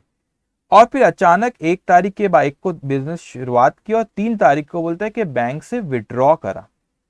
अब मेरे को एक बात बताओ, बैंक में पैसा होगा जब भी तो विड्रॉ हुआ होगा ना बेटा, है ना? बैंक में पैसा होगा जब भी तो इसने विड्रॉ करा होगा बेटा। बात तो सही है सर, बैंक में पैसा होगा। तो अगर मैं 1 तारीख को जो उसने पैसा 4 लाख रुपए लाया, मैं तो यही मानता कि बिजनेस में कैश लेके आया, लेकिन अचानक 3 दिसंबर को बोलता है कि उसने बैंक से विड्रॉ करा। तो बैंक में पैसा होगा जब भी तो विड्रॉ, हमारा ही अकाउंट है बैंक में, जब भी तो हम विड्रॉ करेंगे जब बैंक में पैसा होगा। बात तो सही है। तो सर पहले से बैंक में जमा होगा, ऐसा मान नहीं सकता, ऐसा अज्यूम नहीं कर सकता। क्यों नहीं कर सकते बेटा? क्योंकि उसने बिजनेस ही 1 तारीख को शुरू किया, तो पहले से तो बैंक अकाउंट नहीं था ना, अभी अकाउंट ओपन हुआ, उसमें पैसा डाला गया होगा जब भी तो मैंने विड्रॉ कर। इसका मतलब ये जो 4 लाख रुपए आए, इसने ये पैसा कहां जमा कराया बेटा? बैंक में। इससे ये पता चलता है, देखो ऐसे कनेक्ट करना पड़ा, उसमें बैंक में जमा कराया जब भी तो आपने उसको 3 तारीख को बैंक से पैसा निकाले। पैसा होगा ही नहीं तो कैसे निकालेंगे अपन, है ना? कोई मैजिक तो नहीं है ये। आपको ये सोच सकता है पुराना बिजनेस होगा, पहले से रखा होगा। नहीं, पुराना बिजनेस भी नहीं, अभी स्टार्ट हुआ बिजनेस, पहले से बैंक में कुछ भी नहीं था, अभी तो शुरू करे बिजनेस, 1-2 दिन हुआ। इसीलिए बेटा यहां पे बैंक में ही सारा पैसा है। अब देखो यहां पे उसने 2000 रुपए निकाला बैंक से बिजनेस यूज के लिए, और अगर मैं यहां पर कहूं बेटा, तो यहां पे उसने बिजनेस में से 20 तारीख के ट्रांजेक्शन में कहता है he drew cash from business for personal use ₹2000। तो बैंक में से बिजनेस यूज के लिए उसने 2000 रुपए निकाला 3 तारीख को, और 20 तारीख को कहता है कि बिजनेस में से उसने अपने पर्सनल यूज के लिए कैश लेके चले गया बेटा 2000 रुपए। मतलब जो 2000 रुपए आपके पास आए थे, 2000 रुपए उसने पर्सनल यूज के लिए लेके भी चले गया, और वही बस बैंक से निकाला था, बाकी सब तो बैंक में ही है। इसीलिए बेटा इस क्वेश्चन में सारी चीजें, बस जो मैंने ग्रीन कलर से हाईलाइट करा वहां पे आपको कैश दिखेगा, सारी चीजें बैंक से ही हुई, क्योंकि इससे पता चलता है कि बैंक में ही पैसा वो रख रहा था, है ना? विड्रॉ उसने 3 तारीख को बैंक से किया, तो भाई बैंक में पैसा होगा जब भी विड्रॉ करा। आप बोलेंगे पुराना है, पुराना नहीं हो सकता, उसने बिजनेस से अभी शुरू किया, तो 4 लाख रुपए बैंक में जमा करा है। इसीलिए बेटा इसके सारे जो चीजें उसने बैंक से ही पूरे क्वेश्चन में हुआ है। तो आप यहाँ पे जब देखोगे बेटा, तो देखोगे आप यहाँ पे देखो, यहाँ पे इसने जो कैपिटल के 4 लाख रुपए उसको बैंक में लेके गया, ये फिर यहाँ पे कैश विड्रॉ किया 2000, इसीलिए वहां कैश है। बाकी हर जगह यहाँ पे बैंक में, जो ने कुछ और हाईलाइट भी कर रखा उस पर बात करता, हर जगह बेटा आपका क्या है यहाँ पे बैंक, हर जगह बैंक आया बेटा, ठीक है? अब मुझे आपसे कहना है, अब जब आप ये अकाउंट देख, ये प्रॉब्लम आपको सॉल्व करना है, मैं नहीं करूंगा, ये आपको सॉल्व करना है, सोल्यूशन भी दिया है बेटा नीचे। जब आप सॉल्व करोगे तो यहाँ पे नेचर ऑफ अकाउंट भी लिखे, तो ये बैंक पर्सनल अकाउंट होता है, आपको पता है, सारी चीजें मैं बता चुका हूं, उसमें कुछ भी ऐसा नहीं। अब सर कि बैंक है, कैपिटल अकाउंट है, पर्सनल अकाउंट होता है, वो सारी चीजें यहाँ पे लिखी हुई है, ठीक है? लेकिन मैंने देखो यहाँ पे हाईलाइट करा, आप भी प्रैक्टिस दिल में जो लिख लो, परचेज अकाउंट इंस्टीट्यूट कहती है real account, but more appropriate is that's not a real account, that's nominal account. क्यों? क्योंकि आप उसको आप अपना एक्सपेंस मान, उसमें से जो बच गया उसे स्टॉक है, वो रियल अकाउंट होता है, वो एसेट है बेटा हमारी। ये तो इस साल का खर्चा, इसमें से जो बच गया बेटा, कोई फर्क पड़ता? कुछ फर्क नहीं पड़ता। यहां पर भी मैं इसको रियल कह रहा हूं तो भी डेबिट कर रहे, इंस्टीट्यूट रियल कह रही तो भी डेबिट करे, बेसिकली वो है नॉमिनल तो भी डेबिट होगा। Nominal is expense, expense is nominal, expense deal bye nominal account, all expense should be debited, 10% debit करे तो भी डेबिट ही होगा। तो मैंने हाईलाइट करके रखा, तो आप भी आपके नोट्स में इसको कट करके नॉमिनल लिख, ठीक है? उसके बाद यहां पर आओ बेटा, उसी तरह आपको ये कौन सी तारीख की एंट्री थी आपकी? ये 3 तारीख के, इसमें जाके करेक्ट करना, इसको आप एरो देके नॉमिनल कर दो, ठीक है? यहां पर आना बेटा, यहां पर आपको दिख रहा है परचेज, यहां पर भी रियल ही मैंने हाईलाइट करके रखो, रियल लिखे, तो यहाँ पे इसको कट करके आप नॉमिनल लिखे। यहाँ पे परचेज अगर नॉमिनल, परचेज रिटर्न को भी यहाँ कट करके उन्हें रियल लिख के रखे, तो उनका इंटरप्रिटेशन ऐसा कि स्टॉक आया हमारे पास परचेज, तो स्टॉक इज एसेट। नहीं बेटा, वो स्टॉक जो होता है वो आपका बिक जाता है, अभी तो बिक जाता है तो उससे रिलेटेड खर्च परचेज की, तो फिर वो एक्सपेंस हुआ आपका, तो एक्सपेंस होता, उसमें से जो बच जाता है उसको स्टॉक है, उसको अपन एसेट कहते हैं। ठीक है, तो इसको आप ये नॉमिनल, लेकिन इससे कोई फर्क नहीं पड़ता हमारा, क्योंकि हमारा वो अगर उसको रियल बोलो एसेट बोलो तो फिर जो कॉमर्स वाले उनको समझेगा अभी, रियल बोलो अगर उसका एसेट बोलते हो रियल अकाउंट, तो फिर आपका एसेट साइड में दिखना चाहिए परचेज, परचेज एसेट साइड में दिखता है क्या? रियल और नॉमिनल बैलेंस शीट में आते हैं, जो कॉमर्स वाले उनसे बात कर, रियल और नॉमिनल बैलेंस शीट में आते हैं, सॉरी नॉट नॉमिनल, रियल और पर्सनल अकाउंट बैलेंस शीट में आते हैं, जो कैरी फॉरवर्ड होते हैं, और जो नॉमिनल रहते हैं वो आपके ट्रेडिंग पीएनएल में आते हैं। फिर अगर परचेज को अगर आप रियल बोलते तो फिर तो बैलेंस शीट में दिखना चाहिए था परचेज, बैलेंस शीट में परचेज दिखता है कि जो कॉमर्स वाले से बात करता नहीं दिखता, वो आप ट्रेडिंग के डेबिट में लिखते हो परचेज, दैट्स नॉमिनल। ठीक है, तो आप उसको ज्यादा अप्रोप्रिएट है नॉमिनल बोलो।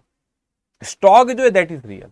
ठीक है, वहां पे रियल और पर्सनल बैलेंस शीट में आते हैं। ओके, तो एनीवेज मैंने लिख दिया बेटा। एक और चीज जो करेक्ट करो, 8 तारीख के बाद इसको आओ, 10 तारीख का भी देखो। 10 तारीख में बेटा यहाँ पे कुछ नहीं, अंडरस्टैंडिंग बढ़ाना, ये परचेज को वही सेम चीज है, बार बार हो रही, रियल है तो मैंने उसको कट करके नॉमिनल उसको बोला यहाँ पे। अब मैं आपको क्या सिखाना चाह रहा हूँ यहाँ पे, जो परचेज अकाउंट है बेटा, अगर आपके नोट्स में करेक्ट करा हो तो इट्स ओके, अगर नहीं है तो ऐसे लिख लेना उसको कट करके, करा हुआ है तो कोई दिक्कत नहीं। अब यहाँ पे उन्हें ड्रॉइंग्स गुड्स ले गया था, drawings account debit to purchase, मैंने एक क्वेश्चन आपको सिखाया था, या परचेज अकाउंट लिखे सही है, लिख सकते, ऑल्टरनेटली गुड्स यूज्ड अकाउंट भी लिख सकते हो, और एक गुड्स यूज अकाउंट को आपको बताया था, फिर आगे चल के परचेज में से ही माइनस करते, बात एक ये क्वेश्चन में आया था, ये मैंने सिखाया था, परचेज भी लिख सकते, गुड्स यूज भी लिख सकते हो, तो यहाँ पे परचेज लिखा ये भी सही है, ऑल्टरनेटिवली गुड्स यूज भी लिख सकते, लेकिन फिर गुड्स यूज को बाद में परचेज में से माइनस करना पड़ता है। ठीक है, तो ऐसा एक तरह नहीं सोचा सर परचेज ही सही है, परचेज भी सही है, गुड्स यूज भी सही है, ऐसी अंडरस्टैंडिंग होना। ठीक है, हर चीज प्रोफेशनल बनने जा रहे हो, तो क्लाइंट आए तो ऐसे नहीं बोलेंगे ये पता है बस और दूसरा रास्ता नहीं पता, सब रास्ते पता रहना चाहिए। ठीक है, जो रास्ता आसान फिर वो पकड़ लेना। ठीक है, परचेज भी लिख सकते, ये भी लिख सकते, गुड्स यूज भी लिख सकते हो, बोथ आर करेक्ट, बल्कि मैं ऐसा लिख देता हूँ, इसको ऑब्लिक कर दो, परचेज ऑब्लिक गुड्स यूज्ड।